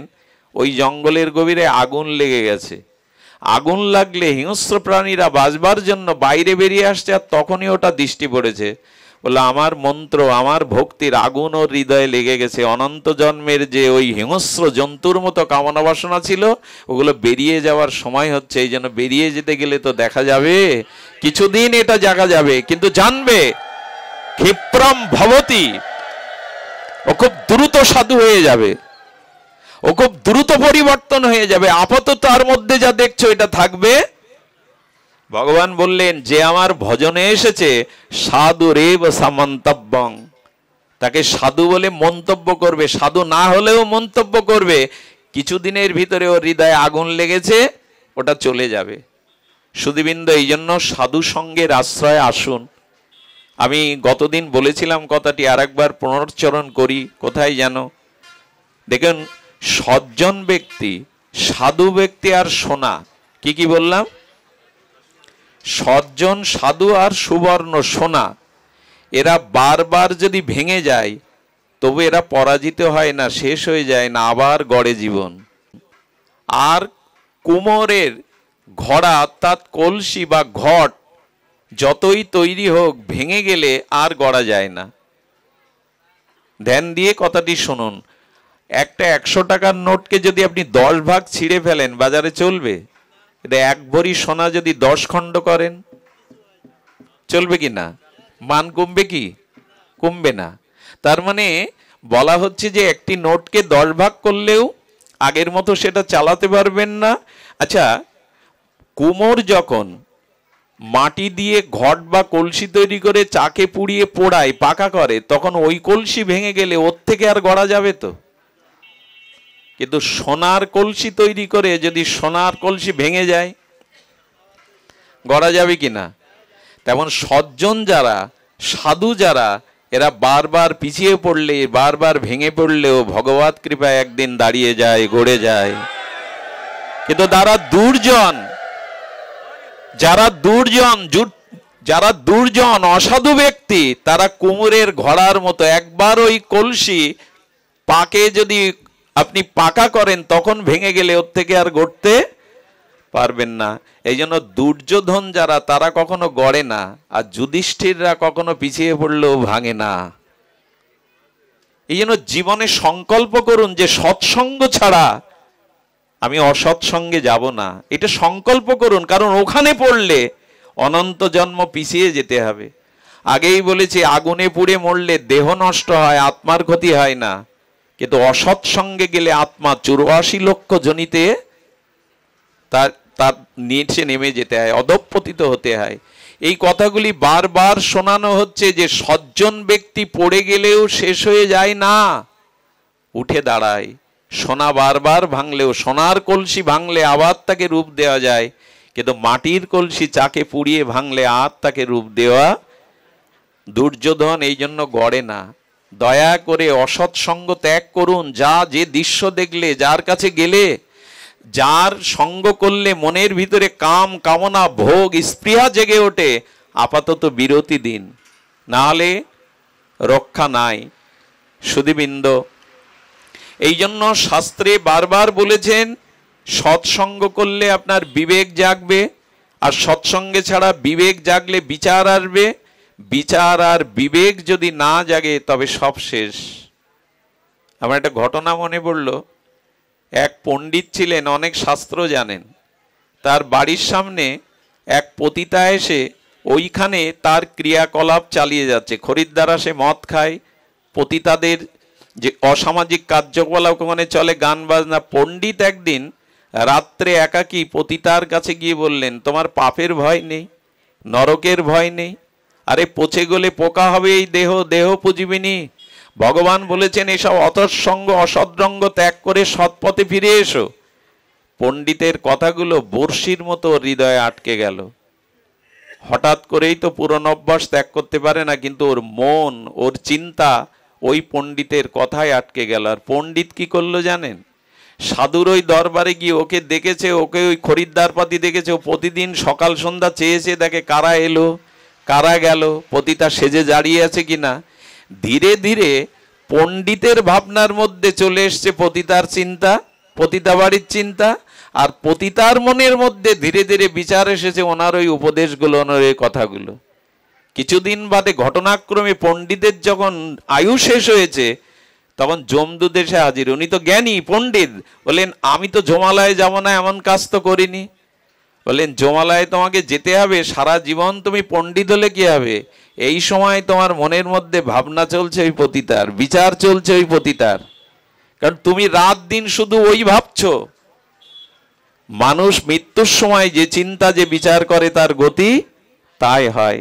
এবং ওই পতিতাকে নিতে স্বর্গের দূত এলো, তার কারণ ওই পতিতা মনে মনে ওই পণ্ডিতের কথাগুলোই, শতোপদেশগুলোই বিচার করছিলেন। যার বিচার যেমন তার গতি বা প্রাপ্তি তেমন। দেখবেন যার মনের মধ্যে যে বিচার চলছে সে সেই পথেই যাবে।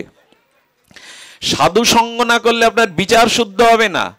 এই কথা শুনে গিয়ে কালকে টেলিভিশনের সামনে কোনো অশ্লীল দৃশ্য গেলে আপনার বিবেকে বাঁধবে, একটা কুদৃশ্য আমাকে ভাসিয়ে নিতে পারে, আচ্ছা এটা আমি দেখব না। কোথায় রামায়ণ হচ্ছে, কৃষ্ণ সিরিয়াল হচ্ছে, সেখানে দেই। এই বিচারটা কে এনে দেবে? এমনি এমনি আসবে? লেখাপড়া শিখলে সৎ বিচার আছে, খুব টাকা পয়সা হলে সৎ বিচার আছে। বিচার সাধু সঙ্গ না করলে বিচার কোনোদিন আপনার আসবে না। আপনি দুধ আর জলকে রাজহাঁসের মতো আলাদা করতে শিখবেন না। সাধু সঙ্গই বিচার আসবে, বিবেক জাগবে যে কোনটা করণীয়, কোনটা ত্যাগ করতে হবে আমাকে। এটা যতদিন শুদ্ধ সাধু সঙ্গ না হবে এই বিচার আপনার আসতে পারে না। ঘোল মন্থন করলে, দধি মন্থন করলে তবে মাখন ওঠে, জল মন্থন করলে ওঠে না।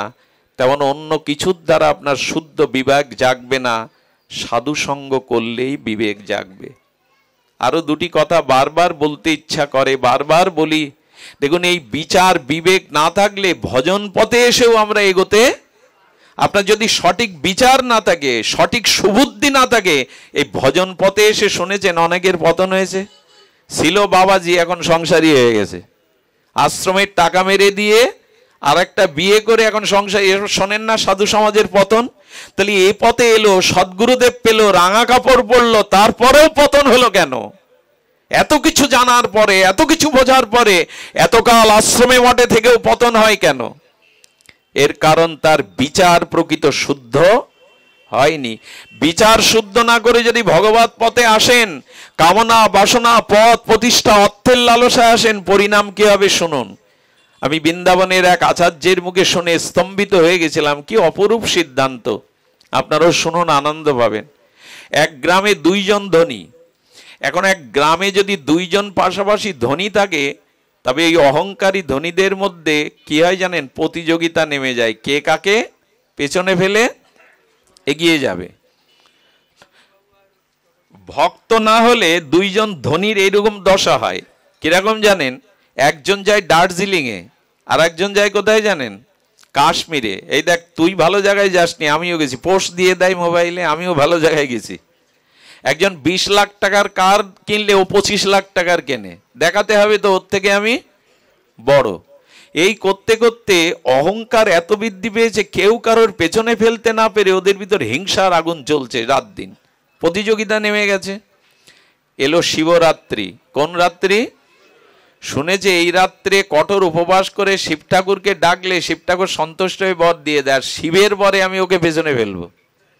শিবরাত্রির দিনে নির্জল অপাস করে কাশিতে গিয়ে এক বিল্লবৃক্ষের তলে বসে ওম নমঃ শিবায়, এটাও জানতে পেরেছে। সোজ লাগানো আছে, ও কি করছে বলে, ও যখন শিবরাত্রি ব্রত করে তপস্যা করছে আমাকে পরাজিত করবে বলে, আমিও ব্রত থেকে কাশিতে গিয়ে ও গাছতলায় বসে ওম নমঃ শিবায় ওম নমঃ শিবায়। আশুতোষ তো অল্পতে সন্তুষ্ট হন। আশুতোষকে মা পার্বতী বলছেন, হে ভগবান, ওরা নির্জলা থেকে কঠোরভাবে ওম নমঃ শিবায় শিবায় জপ করছে, আপনি ওদের দেখা দিন, করুণা করুন, বর দিন। বলে, ওদের বিচার অশুদ্ধ, ওরা একে অপরকে পেছনে ফেলবে বলে করতে আসছে, ওদের কাছে গেলে ওদেরই বিপদ। তবু মাতা পার্বতী যা বলেন শঙ্কর তাই শোনেন।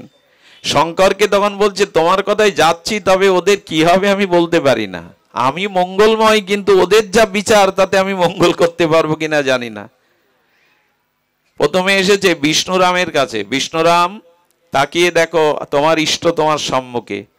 ভগবান শঙ্কর এসেছেন, ষষ্ঠাঙ্গ প্রণাম করেই বলছেন, প্রভু আমি তো বিষ্ণুরাম আরো শিবরাম, আপনি আমাকে আগে দেখা দিলেন না ওকে আগে দেখা দিলেন, আগে বলুন। তখন বলছে, না তোমার কাছেই প্রথমে এসছি, তুমি বর চেয়ে নাও। তখন বলছে, প্রভু বর তো চাইবো। তখন চিন্তা পড়ে গেছে, আমি যা চাইবো তার থেকে বেশি যদি ও চাই, তাহলে আর এই সারা রাত উপবাস করে আর এই শিব ঠাকুরের ওম নমঃ শিবায় করে কি হলো। ও বুদ্ধি করে, মানুষের বুদ্ধি তো কম না, প্যাঁচ বুদ্ধি, মনে হিংসা বিদ্বেষ থাকলে তার সুবুদ্ধি। ও তখন বলছে, এই বর দিন, ওর যা হবে আমার যেন দ্বিগুণ হয়, ডবল হয়। শিব ঠাকুর এসে বললেন, তথাস্থ। এবার শিবরামের কাছে গিয়ে ওম নমঃ শিবায় ওম নমঃ শিবায় দেখা দিলেন। হর হর মহাদেব ভগবান শঙ্কর দেখা দিয়ে গেলে একই প্রশ্ন, প্রভু আপনি বিষ্ণুরামকে আগে দেখা দিলেন না আমাকে? বলে, না ওকে আগে দেখা দিয়েছি, তোমাকে পরে। বললেন, পরে যদি হয় তুমি বর চাও, আমি বেশিক্ষণ দাঁড়াবো না তোমার সামনে। বলে, প্রভু বর চাওয়ার আগে বলুন ও আপনার কাছে কি চেয়েছে। তখন বলছে, ও চেয়েছে তোমাকে আমি যা দেব তার থেকে যেন ওর ডবল হয়। বলে, খুব ভালো বর চেয়েছে। চিন্তা করে বললেন, প্রভু আর আমার চিন্তা করার কিছু নেই, এক কাজ করুন, আমার এক চোখ কানা করে দিন আপনি। ওর কি হবে? তো বিচার না করেও যদি ভগবত পথে আসেন না, এক সময় দেখবেন চোখ কানা হয়ে যাবে। হচ্ছেও অনেকের এই পথে এসেও অনেকের চোখ কানা হচ্ছে। এই জন্য বিচার করিয়া, মানে ঠাকুর মশার কথা না, এক একটা মন্ত্র। আর দয়া করে ভোগ লালসার জন্য ভগবানের কাছে যাবেন না, এটি ঠিক না। আরেকটা কথা বলি, গোবিন্দ বলেছেন, অনন্য চিন্তান্ত মাং। একটা মন, সতী নারী তার পতিকে ছাড়া আর কাকে মন দেবে? একটা মন তুমি 10 জনকে দিয়ে বসেছ। শনিবারে এই পুজো, রবিবারে এই পুজো, মঙ্গলবারে এই পুজো, এই দেবতাই, সবাইকে মানুন, সবাই ঈশ্বরের শক্তি, কিন্তু এক মন কজনকে দেবেন আপনি ভাগ করে? এই জন্য গোবিন্দ বললেন, সব ত্যাগ করে এক আমার শরণাপন্ন হও, অনন্যগত চিত্ত হয়ে আমার ভজন করো। আরে মায়েরা এখনো সূচের ছিদ্রের মতো সুতো পোড়াতে গেলে আঁশ থাকলে পরে মায়েরা কি করে, বুদ্ধি করে গাড়ের লালা দিয়ে আঁশগুলো এক করে তবে ছিদ্রের মধ্যে দেয়। মনটা একদিকে দাও, 10 দিকে দিতে গেলে অনন্য ভক্তি হবে না। মনটা একদিকে দাও, সবাইকে মানো, সবাইকে শ্রদ্ধা করো, কিন্তু এক মন কজনকে দিয়ে বেড়াবে তুমি? অনন্য ভক্তির পথে এসো, অনন্য চিন্তান্ত মাং। অন্য চিন্তা, অন্য কারো চিন্তা করার দরকার নেই, একমাত্র আমার চরণে শরণ নিয়ে আমাকে ভজন করো। অন্যকে অশ্রদ্ধা সমালোচনা করার দরকার নেই, কিন্তু ভজন আমার করো। এ কথা আমরা বোঝাতে পারি না। এই জন্য বিচার শুদ্ধ কিসে হয়? সাধু সঙ্গে। কিসে হয়? কয় মাইল গেলাম, কটা মাইল স্টোন পেলাম? 2। আর তো বলার সামর্থ্যও থাকলেও জানেন আপনারা, এভাবে আপনাদেরও কখনো অত্যাচার করবো, তবু আরেকটু এগিয়ে যায় মাইল স্টোন। কারণ ওই যে বললাম, পথে উঠে যদি দেখি 10 কিলোমিটার কি 5 কিলোমিটার চলে এসছি, তখন মনে হয় অর্ধেক পথ এগিয়ে আসছে, আরো এগিয়ে যেতে মনে হয় লক্ষ্যে পৌঁছাছি। দ্বিতীয় মাইল স্টোন সাধু সঙ্গ, তৃতীয়টা হলো ভজন ক্রিয়া, তৃতীয়টা হলো। আমরা কিন্তু ভেতরের যাত্রায় চলেছি, ভগবানের পথে যাত্রায়। বাইরের যাত্রায় মাইলস্টোন, আর গোবিন্দের চরণে পৌঁছানোর ভেতরের মাইলস্টোন তৃতীয়টা হলো ভজন ক্রিয়া। ভগবানের ভজন না হলে মুখে কিছু হবে না, ভজন করো। আচ্ছা, এই ভজন আপনাকে নিজে শ্রদ্ধাটা সাথে রেখে, সাধুসঙ্গ সাথে রেখে, এক একটি কিন্তু পরিপূরক। আচ্ছা, রড যখন গুড় হলো, গুড়ের মধ্যে রস নেই। গুড় যখন চিনি হলো, চিনির মধ্যে রস নেই। চিনি যখন মিশ্রি হলো, মিশ্রির মধ্যে রস নেই।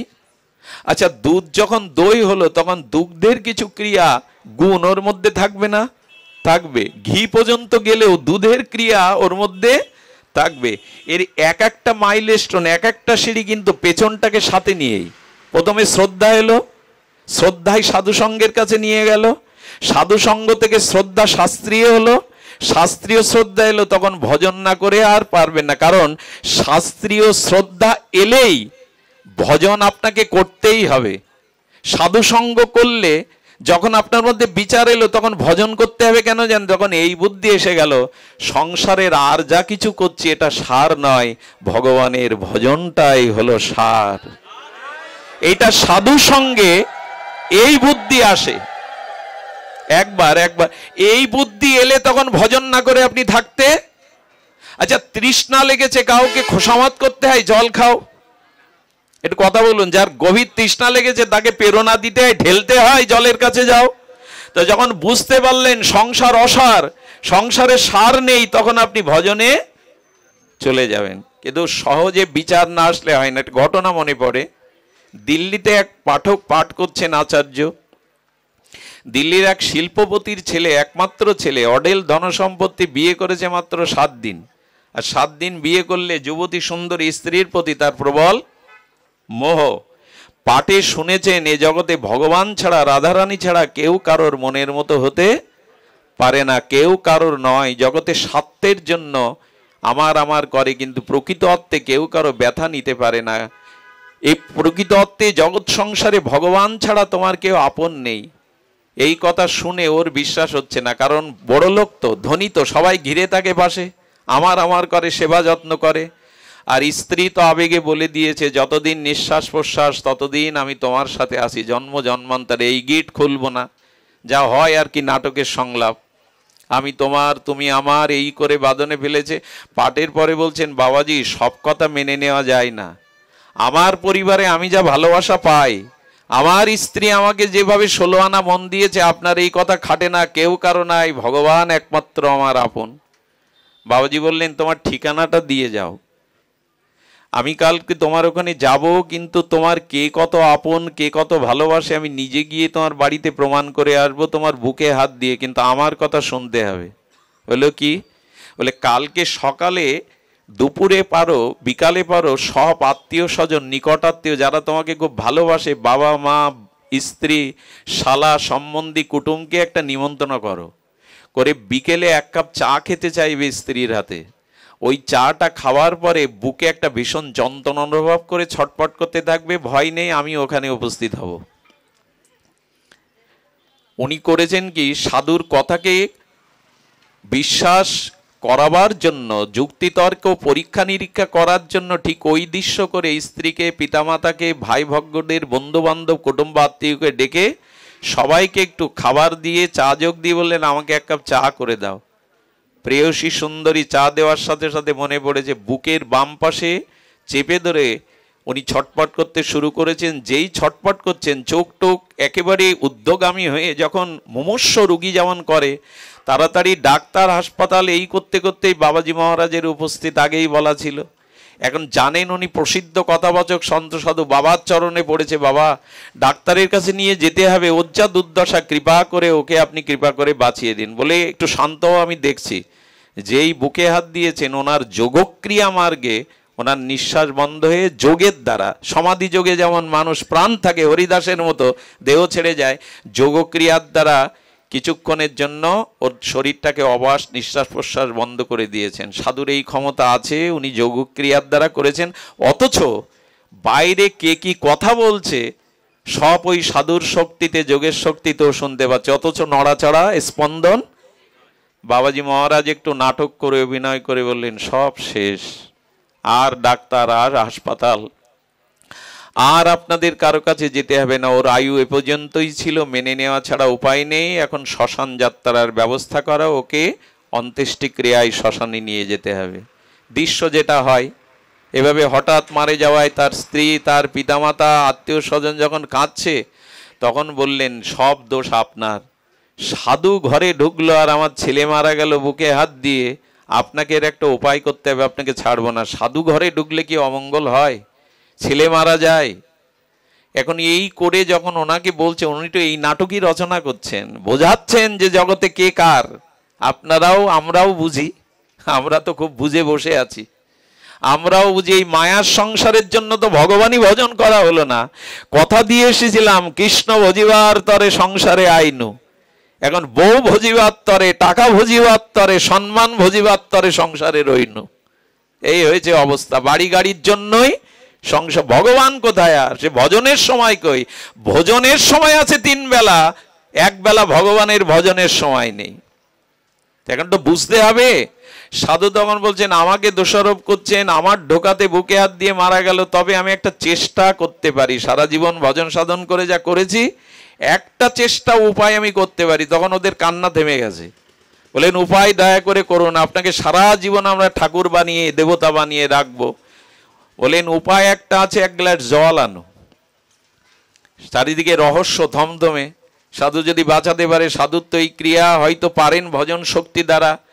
জল এনে মন্ত্রপুত করে তুলসী পাতা দিয়ে বললেন দেখুন এই জল, এর মধ্যে আপনারা যে পান করবেন আপনাদের আত্মাটা ওর ভিতর ঢুকে ও বেঁচে যাবে, আপনি মারা যাবেন। মারা যাবেন কথাটা জোরে বললেন, মারা যাবেন।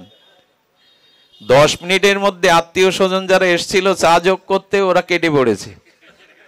আত্মীয় স্বজন কেটে পড়েছে। ভাবুন না এই লীলাটি আমার। আত্মীয় স্বজন যখন কেটে বেড়েছে, মাত্র সবার বেলায়, থাকার বেলায় ভাইও চলে গেছে, বন্ধুও চলে গেছে, আছে 3 জন, পিতামাতা আর স্ত্রী। ওরা আর কোথায় যাবে? তখন সাধু এগিয়ে বলছে সবাই তো, ও কিন্তু সব শুনছে শুয়ে শুয়ে, ওর কিন্তু বাহ্যিক চেতনা না থাকলেও ভেতরের চেতনা সাধু কৃপায় আছে, ও শুনছে। বাবাকে বলছেন আপনি বৃদ্ধ হয়েছেন, আপনার যুবক ছেলে, আপনার পরেই তো উত্তরাধিকারী ও সব কিছুর, আপনি জলটা খান, আপনি খেলে ও মারা যাবে। কিছুক্ষণ কান্না থেমে যাওয়ার পর বলছে দেখুন ছেলেটা আমার বটে বড় হয়েছে বটে, কিন্তু দায়িত্ব নেওয়ার মতো বুদ্ধি জ্ঞান, সব ব্যবসা তো আমি সামলাই, সব কিছু তো আমার হাতেই। এখন ওর কাছে দিলে ও রাখতে পারবে না, আমার এগুলি কে সামলাবে? এত স্বপ্ন, এত কষ্ট করে এই এস্টেট গড়েছি, এত বিষয় বৈভব গড়েছি, ওর তো এখনো সে জ্ঞান আসেনি। তা যা গেছে যাক, আমি প্রতিপালন করি। বাবা সরে দাঁড়ালো। মাকে বলছেন মার থেকে দরদ তো জগতে কারো নাই, তো আপনি এই জল পান করে আপনার সন্তানের জীবনের বাঁচান। আপনি তো বৃদ্ধ হয়েছেন। বললেন বাবা এক মুখে 2 কথা কেন বলছেন? আপনারাই বলেন সতী নারীর জীবনে পতি ছাড়া গতি নেই, পতি সেবাই জীবনের বড় ধর্ম, সন্তানের থেকে পতির প্রতি তার বেশি শ্রদ্ধা থাকতে হয়। আপনি বলছেন আমি মারা গেলে আমার এই বৃদ্ধ পতিকে কে দেখবে, কে তাকে সেবা করবে? বাকি থাকলো কে? এগুলো মনে পড়ে? পরে মনে পড়ে বললে মনে পড়ে না। ওই জায়গায় গেলে সব হারিয়ে ফেলি আমরা, ওর মধ্যে গেলে সব হারিয়ে ফেলি আমরা। সংসার এমন একটা মায়ার জায়গা, এখানে গেলে সব। ব্রহ্মাও কাঁদে মাঝে মাঝে, মায়ার ফাঁদে পড়ে ব্রহ্মাও মাঝে মাঝে কাঁদে। সংসারের এমন মায়া দুর্তর্যা, এই যতই বাণী বলি বাড়ি গেলে আর, এই জন্য একটু বেরোতে হয় মাঝে মাঝে, একেবারে এটে থাকতে নেই। পিঁপড়ে চিটে গুড় খেতে গিয়ে যদি খুব গভীরভাবে খেয়ে যায়, ওর মধ্যেই চ্যাপ্টা হয়ে মরে থাকে। কিছু চালাক পিঁপড়ে আছে, অল্প খায় আর হুল ওপরের দিকে রাখে যাতে বেরিয়ে আসতে পারে। সংসারে মায়া মমতা ভালো, অত ভালো না। ওইভাবে আটকে খেলে আর বেরোনোও হবে না। শেষে মরার সময় বলতে হবে বড় খোকা দোকানে যাসনি। মরে যাচ্ছে তাও বলবে বড় খোকা বাড়ি কেন, দোকানে যাসনি? ওই দোকানের কথাই তো ভেবেছে সারা জীবন, তো মরার সময় বলবেটা কিসে? এই জন্য দয়া করে একটু বেরোন ঘর থেকে, মোহ থেকে। ওদিকে কর্তব্য করুন, ওখানে দায় দায়িত্ব পালন করুন, কিন্তু একেবারে সমস্ত জীবনটা দিয়ে দেন না। স্ত্রী তখন বলছেন দেখুন আমার বাবা মা আমাকে বিয়ে দিয়েছে, ওর হাত ধরে 7 দিন মাত্র বিয়ে হয়েছে। আমি কেন ওর দায় নিতে যাব? আমি কেন ওর ভার নিতে যাব? অদিষ্টে যদি লেখা থাকে বৈধব্য, কিছু করার নেই, কিন্তু ও পান করে আমি আমার জীবন দিতে পারবো না। বুকে হাত বুলিয়ে দিয়ে চোখের দিকে তাকে একটা কথাই বলেছিলেন, সংসারে আরো সুখ চাস, সংসার আরো প্রিয়জনের সন্ধান চাস, এই দৃশ্য যদি আপনার আমার বেলায় ঘটে, একই দৃশ্য ঘটবে। সুধীজন, এটা মায়ার সংসার। এই জগৎ বড় নিষ্ঠুর হয়ে গেছে আগের থেকে। বিদেশ থেকে দিন মজুরি খেয়ে টাকা পাঠায়, 2 বছরের ছেলে আর ঘরে সুন্দরী স্ত্রী। ওগো, ছেলেটাকে ভালো দুধ কিনে দিও, মানুষ করো। পরকীয়াতে জড়িয়ে সন্তানকে কেটে কেটে বস্তায় পরে নদীতে দিয়ে পরপুরুষের হাত ধরে চলে যায় ওই স্বামীর জমানো টাকা নিয়ে। এই হলো সংসার। এ সংসারের বাস্তবতা বড় দূর। অগ্নি সাক্ষী করে, বেদ সাক্ষী করে, বাবা মাকে ত্যাগ করে, সহায় সম্বল ত্যাগ করে স্ত্রী হয়ে আমার ঘরে এলো। পিটিয়ে তাকে মেরে বিষ ঢেলে দিয়ে আত্মহত্যা বলে প্রচার করে দিলাম। এই সমাজে, এই সংসার এত নিষ্ঠুরতা। এখানে স্বার্থ ছাড়া আপনাকে ভালোবাসার মানুষ খুবই কম। এই জন্য দয়া করে শাস্ত্র বলেছে, এত মোহে জড়াতে যেও না। অনর্থ নিবৃত্তি মানে এরাই তোমার চিরদিনের কেউ না। এদের প্রতি দায়ী দায়িত্ব পালনের পরে মন, অনুরাগ, ভালোবাসা ভগবানকে দাও। যদি ভগবানকে দিতে পারো তো বেঁচে গেলে। ছোট্ট একটা কথা, ভগবানের থেকে জগতে কাউকে আপন জায়গায় বসাতে যাবেন না, জীবন ছিন্ন ভিন্ন হয়ে যাবে। ভগবানের থেকে কারো প্রতি টান, অনুরাগ, আপনত্ব অন্য কারো বসাতে যাবেন না, এটা ছিন্ন ভিন্ন হয়ে যাবে জীবন। যাচ্ছেও তো তাই। তার থেকে দরদি, তার থেকে আপনজন অনন্ত ব্রহ্মাণ্ডে কোথাও নাই। আপনি না চাইলেই মায়ের বুকে দুধ দিয়েছেন, আপনি না চাইলেই অক্সিজেন দিয়ে আপনাকে বাঁচিয়ে রেখেছেন। চন্দ্র সূর্যের আলো, এই জগতের বিশ্ব প্রকৃতির সব আপনার জন্য ঈশ্বর সৃষ্টি করেছেন। সুধীবৃন্দ, এই জগতে যে সোনা দেখেন ওটাও মাটির থেকে তৈরি। এই যে খনিজ সম্পদ সোনা, এটা কোথা থেকে হয়? কোটি কোটি বছর মাটি থেকেই আমাদের এই খনিজ সম্পদগুলো আসে। এগুলো সব একদিন মাটি হবে, মহাপ্রলয় এটি মাটিতেই মিশে যাবে। সব কিছুই মাটি, দেহটাও মাটি। একমাত্র খাঁটি বলে, অস্তিত্ব বলে যদি কিছু থাকে তো ভগবান। তার প্রতি দৃষ্টি দিন, অনুরাগ বাড়ান। ভগবানের থেকে আপন কাউকে করতে গেলে অভিশপ্ত হয়ে যাবে জীবন। একটা দিয়ে তারপর তো 0 দিন, তাহলে তো 10 হবে, 100 হবে। 1 মুছে দিলে 0 0। এই ভগবান যার জীবনে আগে নেই, প্রথমে নেই, তার সব কিছুই শূন্য। এই জন্য আগে ভগবানকে রাখুন। তার প্রতি মমতা কি এমনি এমনি হবে? বলে সাধু সঙ্গ করলে হবে, হরিকথা শ্রবণ কীর্তন করলে হবে। আর এর মধ্যে দিয়ে কি হবে? ওই যে বলা, দেখুন, সাধু সঙ্গ করলে ভক্তির কিছুটা আবেশ আপনার মধ্যে, আমি এখন প্রমাণ করে দিতে পারি। আমি নয়, রূপ গোস্বামী প্রমাণ করতে পারে। এখনই আপনাদের প্রমাণ করানো যাবে যে সাধু সঙ্গে হরিকথা শুনলে ভক্তির সিঁড়িতে ওঠা যায়, মাইলস্টোনের 1 মাইলস্টোন এগিয়ে যাওয়া যায়। তার প্রমাণ কি? আজকের দিনের এক মরমী কথা। দেবর্ষিবাদ নারদকে ডেকে বললেন, আপনি ভক্তির মহারাজ, আপনি ভক্তির আচার্য, ভক্তি বিতরণ করেন, লতা পাতাকেও ভক্তি দেন। আচ্ছা, ভক্তিকে আমাকে বোঝান, ভক্তি কি? আচ্ছা, কি করে বোঝাই বলুন তো? আচ্ছা, আপনার কাছে একজন এসেছে, আমার খুব ক্ষুধা লেগেছে, কিছু আমাকে খেতে দিন। তা আপনি যদি তাকে বলেন যে তোমার ক্ষুধা লেগেছে, এটা প্রমাণ করো, তাহলে আমি ক্ষুধার খাদ্য দেব। কি প্রমাণ করবেন? পেটটা দেখিয়ে যে এই দেখো পেট লেগে গেছে, এতে প্রমাণ হয়? ইচ্ছা করেও তো পেট কচলানো যায়। চোখ মুখ যদি একটু মানে ক্লান্তি দেখেন, ইচ্ছা করে তো, অভিনয় করে তো চোখ মুখ ক্লান্তি দেখা যায়। ক্ষুধাকে বোঝানো যাবে তো যুক্তি তর্ক প্রমাণ দিয়ে? একটু কথা বলুন, বোঝানো যাবে? আচ্ছা, কালকে যে স্বপ্ন দেখেছেন ওইটা অন্যকে দেখানো যাবে? কাউকে দেখানো যাবে? একজন বলছে ভগবান আছে, আগে দেখাও তাহলে বিশ্বাস করব। তখন উনি বললেন, কালকে যে তুমি স্বপ্ন দেখেছো সেই স্বপ্নটা আমাকে দেখাও, তাহলে ভগবান দেখাবো। আমাদের অবস্থা কেমন জানেন? আগে ফল হোক তারপরে বৃক্ষ লাগাবো, এ হয় কখনো? আগে ফল হোক তারপরে বৃক্ষ লাগাবো। আমরা একটু অর্ধেক ভজনে আসতে পারি, প্রমাণ চাই ভগবান আছে কিনা, প্রমাণ চাই সাধু সঙ্গে মঙ্গল হয় কিনা। এ প্রমাণ যুক্তিতর্ক দিয়ে না। নারদ বলছে ভক্তি স্বয়ং প্রমাণ। কথাটি মনে রাখুন, ভক্তি স্বয়ং প্রমাণ, অন্য প্রমাণ তার লাগে না। আচ্ছা, ক্ষুধার প্রমাণ দিতে গেলে ওকে খাদ্য দিতে হবে। খাদ্য দিলে কি হবে? ক্ষুধা নিবৃত্তি হবে। আর ক্ষুধা নিবৃত্তি হওয়ার লক্ষণ কি দেখা দেবে? একটা ভেতরে আনন্দ। ক্ষুধার অন্ন পেলে ভেতরে কি হয়? একটা তুষ্টি আসে না, একটা পুষ্টি আসে না, একটা শরীরে বল আসে না, ক্লান্তি দূর হয় না। এটাই তো প্রমাণ করলো ক্ষুধা বোঝানো যাবে না, কিন্তু খাদ্য খেলে ক্ষুধা নিবৃত্তিতে তুষ্টি পুষ্টি, গায়ে বল আসলে বোঝা যাবে ক্ষুধা দূর হয়েছে। তো নারদ বলছে ভক্তিকে বোঝানো যাবে না। আচ্ছা, আমি ভক্তি গড়িয়ে দেখাতে পারবো? ভক্তির মুক্তি, ভক্তি অঙ্ক কষে বোঝাতে পারবো এই ভক্তি? ভক্তি কি বলো? ভক্তি স্বয়ং ভক্তি তার প্রমাণ। কেমন? হরিকথা শুনে এখন আপনাদের মনে আনন্দ হচ্ছে কিনা একটু কথা বলুন। বিষয় চিন্তাটা মনে আসছে কিনা? কাম ক্রোধ লোভ এগুলো এখন আসছে কিনা? কিঞ্চিত আনন্দ পাচ্ছেন কিনা এই গরমের মধ্যে মাটিতেও বসে? তো ক্ষুধা নিবৃত্তি হলে, খাদ্য খেলে যেমন ক্ষুধা চলে গেলে বোঝা যায় আমার ক্ষুধা চলে গেছে, তেমন ভেতরে আনন্দের প্রকাশটার নামই হলো ভক্তি। ভেতরে আনন্দ এলো মানেই এরই নাম ভক্তি। আপনি যদি এখানে আনন্দ না পান, এখানে কোনো রস না পান, যদি এখানে বসেও আপনার মাথার মধ্যে হিংসা বিদ্বেষ, হৃদয়ে কাম ক্রোধ জেগে ওঠে, জানবেন ভক্তির সন্ধান আপনি পাননি। কিন্তু কিঞ্চিত পেয়েছেন আপনি, সেটার প্রমাণ ভক্তি স্বয়ং প্রকাশ, ভক্তি স্বয়ং প্রমাণ। অন্য কিছু দিয়ে ভক্তির প্রমাণ করাতে হয় না। এই জন্য বলছেন ভক্তি ভেতরে এলে ভক্তি প্রমাণ করে দেয় আপনি ভক্তি জগতে আছেন, ভক্তির স্পর্শ পাচ্ছেন, কারণ এখন মানসিক শান্তি পাচ্ছেন আপনার। আচ্ছা বলুন তো, সারাদিন দোকানে বাড়িতে খাওয়া দাওয়া ভোগ বিলাসে এই শান্তিটুকু পেয়েছি কিনা আমরা?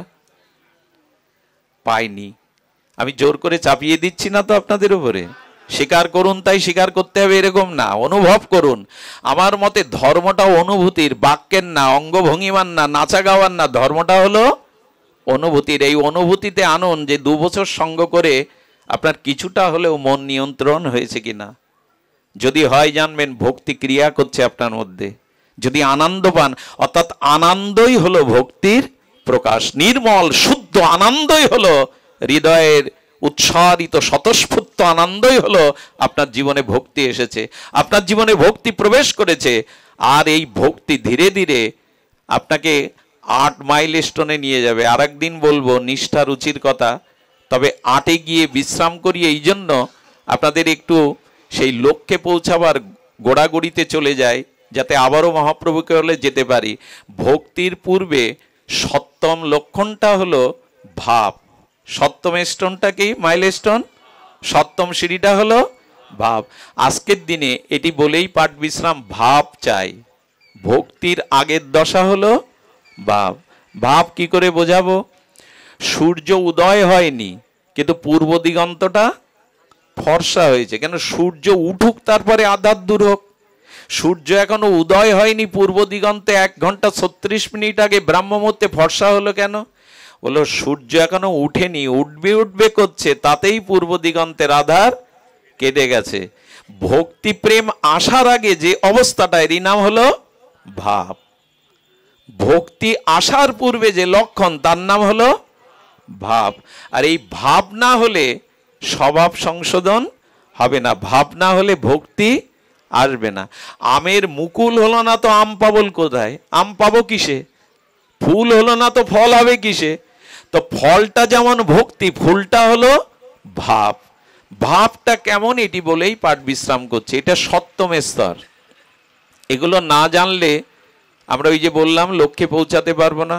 ভাব কেমন একটা দৃষ্টান্ত দিয়ে বলি। ভাবটা বোঝানোর আমাদের লীলাতেই যেতে হবে। লীলা বলেই শেষ করি। জন্মন্দ ছিলেন আমাদের শ্রীরাম বৃন্দাবনের সুরদাস। 1000-এর ওপরে গোবিন্দকে নিয়ে রাধারানীকে ভজন লিখেছেন। সুরদাসের ভজন মা মরি মৃত্তিকা না খাইও, এই ভজনটা অনুপ জলটা গেয়েছেন। খুব অদ্ভুত বিখ্যাত ভজন আছে সুরদাসের। মা মেরি মাখন নেহি খাইও, এই গানটা অনুপ জলটা পাগল করে দিয়েছিলেন। ওনার প্রথম রেকর্ড যে কত কোটি বিকিয়েছে এই গানটায়, এটা ছিল সুরদাসের ভজন। মীরাবাই, সুরদাস এরা ভজনের দ্বারা ভগবানকে শুধু প্রাপ্ত হননি, জগতে অনেক লীলা করে গেছেন। শুনুন, নন্দ সুরদাস এই অন্ধ সুরদাস এক ভক্তের বাড়িতে ভজন করতে গেছেন, সাধুসঙ্গ করতে গেছেন। এখন ভজন করার পরে ওনার ভজন শুনে সবাই চলে গেছে, এবং বাড়ির মানুষটা যিনি ওনাকে এনেছিলেন তিনিও কোনো একটা কাজে ব্যতিব্যস্ত থাকায় ওনার কাছে আসতে পারেনি, উনি মেঝেতেই পড়ে রয়েছেন। এই দশা হয়। সেতার গান করার পরে সেতার ফেলে রাখলে ওটা ধুলাই জমে যায়, আর সেতারের খোঁজ কেউ নেয় না। আমরা অনেক জায়গায় ব্যাসাসন থেকে লাভার পরে কারো খুঁজে পাই না। ব্যাসাসন থেকে খুঁজে পাওয়ার কাকে বলে চলে যাব, কাকে জানিয়ে বিদায় নেব, সেই লোক খুঁজে বেড়াতে হয়। তো মাঝে মাঝে গান শেষে সেতার পড়ে থাকে, ওর খোঁজ কেউ নেয় না। যেমন সারা জীবন বৃদ্ধ পিতামাতা আমাদের লালন পালন করলো, বৃদ্ধ বয়সে ওদের খোঁজ আর খুব বেশি আমরা নেই না। তো এই গান শেষে যা হয়, গীত শেষে বিনা পড়ে থাকে ধুলি মাঝে। এখন অন্ধ সুরদাসের খোঁজ আর কেউ নিচ্ছে না যে ওকে কুঠিরে পৌঁছে দিতে হবে বৃন্দাবনে। এক সময় কারো অপেক্ষা না করে ভক্ত উঠল, যষ্টিটা হাতে নিয়ে আর একটু মাটিতে ছোঁয়াতে ছোঁয়াতে যাচ্ছে, কিন্তু সামনে একটা পথে দেখলো ওখানে 10-12 হাত একটা গর্ত, আর ওখানে হিংস্র জীবজন্তু আছে, পড়ে গেলেই মরবে। গোবিন্দ দেখছেন, ভগবান দেখে। কেউ যখন তার ভজন করে গোবিন্দের দৃষ্টি থাকে কোন পথে যাচ্ছে। সুরদাসকে দেখছেন আর 3-4 হাত বাকি আছে, নিশ্চিত ওখানেই পড়বে। গোবিন্দ রাখাল বেশ ধরে এসে সুরদাসের লাঠি ধরে হাত ধরেছে। আরে কোথায় যাচ্ছ গোসাই? আরে সামনে তো গর্ত, এখানে পড়লেই ওখানে তুমি আর উঠতে পারবে না। বলে তাই নাকি? কে তুমি বালক, আমার হাত ধরলে? বললো আমি গোকুলে আমার গৃহ, আমি গোচারণ ভূমিতে এসেছি গোচারণ করতে। তুমি অন্ধ বুঝতে পারছি, হাটে তোমার যষ্টি, তাই পড়ে যাবে, ধরতে এলাম। গোবিন্দ বলছে কণ্ঠ এত মধুর, সুরদাস বলছে কণ্ঠ এত মধুর হতে পারে কারো? আর আমাকে একটু স্পর্শ করলো, তাতে মনে হলো এই স্পর্শ কোনো মানুষের হতে পারে না। তবে যার উদ্দেশ্যেই সারা জীবন ভজন, সে এলো না তো পথ চিনিয়ে দিতে? এসেছে তো তাই। উনি একটু বুদ্ধি করে মনে করছেন আঙুলের ছোঁয়াটা লেগেছে তাতে এই আনন্দ, একটু হাতটা যদি ধরতে পারতাম, বুকের মধ্যে নিতে পারতাম, অন্ধ তো। তখন একটু সুবুদ্ধি কাটিয়ে বলছে দেখো বালক, তুমি গোকুল থেকে এসেছো, গোচারণ ভূমির রাখাল, এক কাজ করো না, আমার মনে হচ্ছে আকাশে খুব মেঘ উঠেছে, এখন বৃষ্টি নামবে, আমাকে তাড়াতাড়ি যেতে হবে, আমার হাতটা ধরো তো।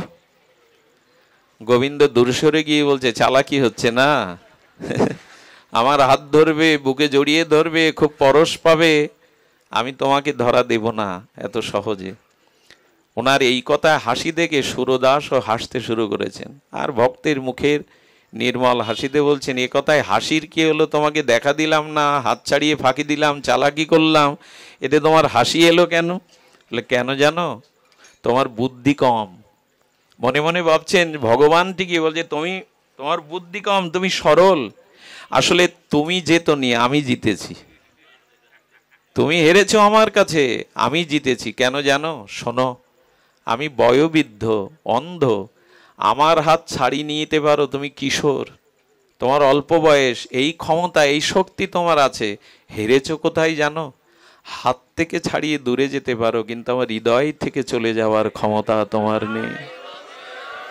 আমার হৃদয় থেকে চলে যাবে, এইখানেই তুমি হেরে গেছো গোপাল। গোবিন্দের চোখে জল এসেছে আনন্দে। আহা, দেখুন তো ভাব কেমন জিনিস, আমি ভাবটা বোঝাচ্ছিলাম না, সূর্য ওঠার আগে ভাব কেমন জিনিস দেখো। বলে হেরে গেলে তুমি। গোবিন্দ অবনত মস্তকে চোখের জলে সজল নয়নে বললেন ভক্তের কাছে হেরে যাওয়াই তো আমার আনন্দ। আমি সব জায়গায় স্বাধীন, কিন্তু ভক্তের কাছে পরাধীন হলে আমার জিত হয়। আমার কাছে ওটা পরাজয় নাই।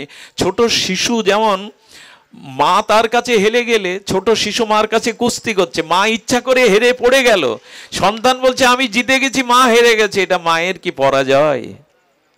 তেমনি ভগবানও ভক্তের কাছে হেরে গিয়ে বলেন এটাই আমার প্রকৃষ্ট জয়। ভগবান সবখানে স্বাধীন, একটা জায়গায় কেবল পরাধীন, ভক্তের কাছে তিনি পরাধীন। সুরদাসকে বলছে সুরদাস সত্যিই তুমি আমাকে হারিয়ে দিয়েছ? মনে মনে বললেন, গোবিন্দ মনে করছেন মনে মনে আমি কি দেখা দিই? সুরদাস তখন বলছেন মনে মনে যেটা ভাবছো সেটাও আমি বুঝতে পেরেছি। ভগবান আর ভক্তের মনে, মা যেমন সন্তানের ব্যথা মুখ দেখে বুঝতে পারে তার মনের কথা, মাকে ফাঁকি দিতে যাবেন না, উনি সব জানেন আপনার মুখ দেখে। ওনার পেটেই তো এসেছেন, তেমন ভক্ত বোঝে। তখন সুরদাসকে বলছে, প্রভু তবে শুনে রাখো, আমাকে দেখা দিতে চাইছো তো, আমি তোমার একার দেখা দেখবো না। যেদিন রাধা রানীকে বামে নিয়ে আসবে সেই দিন ছাড়া আমি তোমাকে দেখবো না। এই দেখুন রাধা রানীর চরণে নিষ্ঠা হলে কি হয়। গোবিন্দ মনে মনে করলেন, ওর দৃষ্টি ফিরিয়ে দিয়ে, দিব্য দৃষ্টি দিয়ে আমি দেখা দেই। সুরদাস অনুভাবে ভাবে বুঝতে পেরেছে ভগবানের চোখে জল, তিনি আমায় দর্শন দিতে চাইছেন। বললেন না, যার জন্য সারা জীবন জন্মন্ধ হয়ে ব্রজে পড়ে রয়েছি, সেই ঠাকুরানী যদি কখনো আসে তোমার বামে দাঁড়িয়ে, সেদিনই কেবল আমি তোমায় দেখব। এরা হলো রাধানিষ্ঠ। গোবিন্দ আরো প্রসন্ন হলেন, কারণ রাধা রানীকে যারা ভালোবাসে গোবিন্দ তাদের প্রতি, দেখুন একা কৃষ্ণকে ভজন করলে আপনি কৃষ্ণ পেতেও পারেন, নাও পেতে পারেন, কিন্তু রাধা রানী সহ ভজন করলে কৃষ্ণ বাধ্য আপনাকে প্রেম দিতে। রাধা রানী প্রেম, রাধা রানী পূর্ণাঙ্গ লাদিনী শক্তি।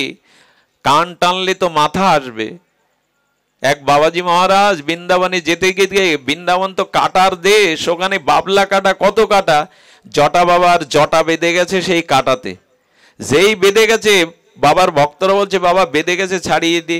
সাধুদের তো রাগ হয়, কিছু কিছু সাধু ত্যাগী বৈরাগ্যীদের একটু ক্রোধ হয়। বললেন তোরা বাঁধিয়েছিস, তোরা ছাড়াবি? বললেন বেঁধে গেছে আমরা ছাড়িয়ে দিব, চলে যা, যে বেঁধেছে সেই ছাড়াবে। বৃন্দাবন তোদের না, বৃন্দাবন রাধা রানীর।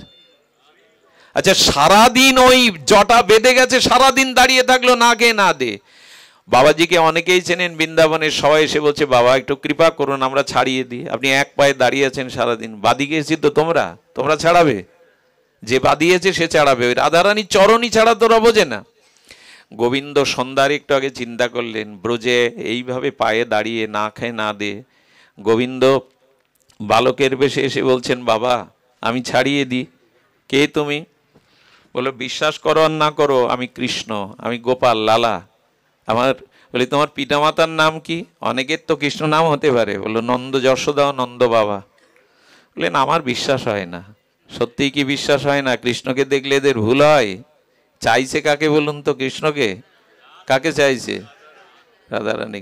বললেন না, আপনাকে প্রমাণ করাতে হবে যে আপনি কৃষ্ণ। নন্দ বাবার পিতামাতাকে এনে যদি দেখাতে পারেন, ভগবান তার অলৌকিক কৃপা শক্তিতে ভক্তের দুঃখ দূর করার জন্য নন্দ বাবা মা যশোদাকে এনেছেন। বলছে এইবার কি যুক্তি দেই? জটা বাবা দাঁড়িয়ে দাঁড়িয়ে যুক্তি দিচ্ছেন, দেখো এখন নকল করে বাবা মাও 200-500 টাকা দিয়ে সাজিয়ে আনা যায়, আমি বিশ্বাস করব কি করে এরাই নন্দপিতা? ভগবান বলছে এর কাছে কোনো যুক্তি খাটবে না। বলে একটা তো যুক্তি দাও যে কি আনলে বিশ্বাস করবে যে আমি কৃষ্ণ ব্রজের। রাধা রানীকে বামে নিয়ে যদি দেখা দিতে পারো, দাঁড়াতে পারো, বুঝবো তুমি কৃষ্ণ। আহা, এদের কি নিষ্ঠা রাধা রানীতে! যদি দেখা দিতে পারো। রাধা রানীকে স্মরণ করলেন গোবিন্দ, এরা তোমার ভক্ত, আমাকে মানে তোমার জন্য, আমাকে মানে তোমার জন্য। রাধারানী কৃপা করে এসে দেখা দাও। রাধারানী বামে দাঁড়ালেন, দাঁড়িয়ে প্রণত হয়ে রাধারানীর স্পর্শে খুলে দিলেন, চরণে পড়ে গেলেন। চরণে পড়ার পরে বলছেন এত কেন আমাকে আসতে হলো কেন? রাধারানী বললেন শুধু তোমাকে দেখার জন্য। আমি কি জানি না উনি কৃষ্ণ? উনি কি আমার বাঁধন খুলে দিতে পারতেন না? আসলে এইটি করলাম রাধারানী, তোমার চরণটা দর্শনের জন্যই তো ব্রজে পড়ে রয়েছে এতকাল। তো সুরদাস বলছে যেদিন বামে প্রেমময়ীকে নিয়ে এসে দাঁড়াবে যুগলে, সেই দিন দেখবো আজ ফিরে যাও। আশ্চর্য এদের রাধারানীর চরণে ভক্তি। দেখুন এই দামোদরে একটা কথা বলি, দামোদরে মা যশোদার বাঁধন খুলে দিয়েছিল নন্দ বাবা, কিন্তু রাধারানীর গোপীদের প্রেমের বাঁধন গোবিন্দ খুলতে পারেননি, এই জন্য ঋণী হয়ে গেছিলেন। যশোদার বাঁধন তো নন্দ বাবা খুলে দিয়েছিল, কিন্তু রাধারানী গোপিকাদের প্রেমের বাঁধন গোবিন্দ খুলতে পারেনি বলে ঋণগ্রস্ত হয়ে গৌর হয়ে এলেন, যে তোমাদের ঋণ আমি শোধ করতে পারিনি গোপীগণ। রাধারানী তাই গৌর হয়ে রায় ঋণ 3 বাঞ্ছা পূরণের জন্য চলে এসেছিলেন। সুরদার বসে বসে কুটিতে ভজন করছে, ভজন করলে গোবিন্দ বলছে চলো ওকে কৃপা করো, তবে তুমি আগে যাও, তোমাকে ছাড়া ও আমাকে দর্শন দেবে না, দর্শন চাইও না। রাধারানী যখন আসছেন ওনার নূপুরের ধ্বনি বেজে উঠেছে। আচ্ছা একটা কথা বলি, রাধারানীর চরণের নূপুর আর আমাদের সাগরাদের কাছে চরণের নূপুর এক হবে কি? রাধারানীর প্রতিটি অঙ্গ রাধারানী, ওনার প্রসাদী, ওরা কথা বলে, ওরা কৃপা করতে পারে। ওটা আমাদের দেশে সোনাদানা দিয়ে তৈরি না। রাধারানীর অঙ্গের বসনটাও রাধারানী, রাধারানীর অঙ্গভূষণটাও রাধারানীর শক্তি সঞ্চার করে। সুধীবৃন্দ, যেমন নিত্যানন্দ প্রভুর কাপড় বেঁধেছিল যারা একদিন, প্রসাদী কাপড়, তাদের সব প্রেম ভক্তি হয়ে গেছিল, মুহূর্তেই কৃষ্ণ ভক্তি, কাপড়ে ভক্তি ছিল। সুধীবৃন্দ, এই জন্য সাধু যে আসনে বসে, ওই আসন মারাতে নেই, পা দিতে নেই, ওর ভিতরে সাধুর ভজন শক্তি থাকে। এই জন্য ওটাই বসতে নেই, ওটাতে ডিঙিয়ে যেতে, গুরুজনদের কোনো পাত্র ওইভাবে ডিঙাতে নেই, অমর্যাদা করতে নেই, ওর মধ্যে ওতে শক্তি, বরঞ্চ মাথায় নেওয়া যায়, যে ওনার শক্তিটা ওর মধ্যে থাকে, স্মৃতিটা ওর মধ্যে থাকে। তো রাধারানী যখন নূপুর বাজছে, তখন সুরদাস বুঝতে পেরেছে এ নূপুর ধ্বনি আর কারো হৃদয় উতল হয়ে যাচ্ছে। রাধারানী সামনে এসে নূপুর পায়ে দাঁড়িয়ে ওনার ভজন শুনছে। দেখুন, ভক্তের ভক্তিমাখা ভজন গুণকীর্তন রাধারানীকেও বিবাস করে দিয়েছে। সুরদাস রাধারানীর চরণের দিব্য গন্ধ পেয়ে, নূপুরের ধ্বনি পেয়ে বুঝতে পেরেছে। উনি বুঝতে পেয়ে কি করেছেন জানেন? ওনার অনুমান অনুভূতিতে ফস করে চরণে পড়ে নূপুরটাই জড়িয়ে ধরেছেন। যেই নূপুরটা ধরেছে, রাধারানী চরণ টেনে নিয়েছেন, কিন্তু নূপুরটা ওর হাতে রয়ে গেছে। রাধারানী দোপা পিছিয়ে গিয়ে বলছে, বাবা, নূপুরটা আমার, আমি বসন্ত রাসে এখন যাব, আমার পায়ের নূপুর প্রয়োজন, আমায় দাও। বলে, আমি তো জন্মান্ধ, নূপুর তোমার কিনা তা তো আমি বলতে পারবো না, প্রমাণ না হলে তো আর একজন এসে বলবে নূপুর আমার, আমি তো অন্ধ জন্মান্ধ, বুঝবো কি করে? ভক্তের প্রেমের ভাবের ফাঁদে ভগবান পড়ে যায়। রাধারানী তখন বলছেন, প্রমাণ করতে গেলে তো তোমাকে দেখতে হবে আমার আর এক পায়ের নূপুর এই নূপুর কিনা। রাধারানী কৃপা করবেন বলে এসেছেন, চোখে হাত বুলিয়ে দিলেন, করপল্লবের প্রেমময়ীর হস্তে দৃষ্টি ফিরে পেলে যখন রাধারানীকে দেখলেন, দেখেই সাষ্টাঙ্গে লুটিয়ে পড়ে বলছেন, হে প্রেমময়ী, সারাটি জীবন পড়ে রয়েছে এই চরণ দর্শনে, ভাব বিকারেই প্রায় মূর্ছিত প্রেমে, প্রেম এসে গেল।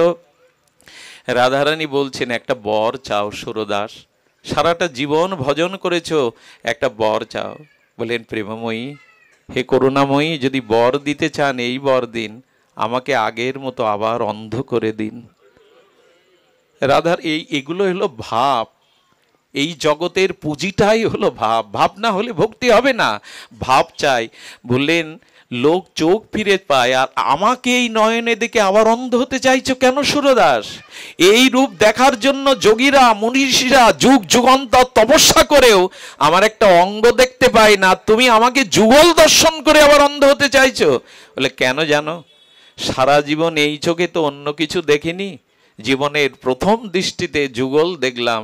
অন্ধ হতে চাইছি এই কারণে যে নয়ন ভরে যে রূপ দেখেছি, এ পৃথিবীতে অন্ধ হতে চাইছে এই কারণে হৃদয় দৃষ্টিতে যেন এই যুগল ছাড়া অন্য কিছু আর জন্মে না দেখি, অন্য কিছু আর এ দৃষ্টিতে না আসে, যেন জন্ম জন্মে এই রূপটাই দেখি, অন্য রূপ যেন চোখে না ধরে। এরই নাম ভাব। আজ এইটুকুই নিয়ে যান। মহাপ্রভুর কৃপা হলে আমরা বাকি ভক্তি বা প্রেমটুকু আলোচনার অপেক্ষা রইল। আবারও কৃপা হলে কখনো আপনাদের মাঝে এটি হবে। আগামী রবিবার কিন্তু ব্রতের বিশ্রাম। অনেকেই শনিবারে একাদশীর কথা বলছেন, কিন্তু যারা রাধাকুণ্ডের নিয়ম মানেন, আমি আপনাদের কাছে চাপিয়ে দেব না, যারা রাধাকুণ্ডের ভাবধারায় চলেন, আগামী রবিবার হলো আমাদের রাধাকুণ্ডের ধারায় একাদশী, এবং এই ব্রতের ওই দিনই হলেন আমাদের সমাপ্তির দিন বা সমাপ্তি দিবস। এই জন্য এটা দাদা বলেছিলেন। আর একটি কথা বলি, হৃদয় দা সহ গ্রামের সকলে প্রতিদিন নাকি নগর কীর্তন করেন। এভাবে 1 মাস ব্যাপী এরকম একটা রাস্তার ধারে অনুষ্ঠান করা যায়, এ আমি বুঝি না এদের কার শক্তি, কি কৃপা ওরা পেয়েছে ভগবানের। চারিদিকে হতাশা, কিন্তু তার মধ্যে এরা 1 মাস ব্যাপী যে কাজটা করছে, আমার মনে হয় ওদের চরণ ধুয়ে যদি ওদের চরণ জল মাথায় নিতে পারতাম, আমি ধন্য হতে পারতাম। ওরা যেটাই করুক, এই মাসব্যাপী একটা ভাগবত প্রচার, প্রসাদ বিতরণ, এটা মুখের কথা নয়, এটা সাধারণ কথা নয়। আর ওরা নয়, আপনাদের সহযোগিতা না হলে এরা এটা আদৌ পারত না। আমি নিবেদন করব, আজকের এই পরিবেশটা দেখুন, ভগবান কতটা, জগন্নাথ কতটা প্রসন্ন হচ্ছেন তার ভক্তদের দেখে। এটা যেন ভুল বুঝাবুঝিতে, ঠুনকো কোনো ব্যক্তিগত আমাদের রেশারেশিতে বন্ধ না হয়, এই অনুরোধ করে যায়। আপনাদের কাছে এই অনুরোধ করে যে এই ধারাবাহিকতা ধরে রাখুন।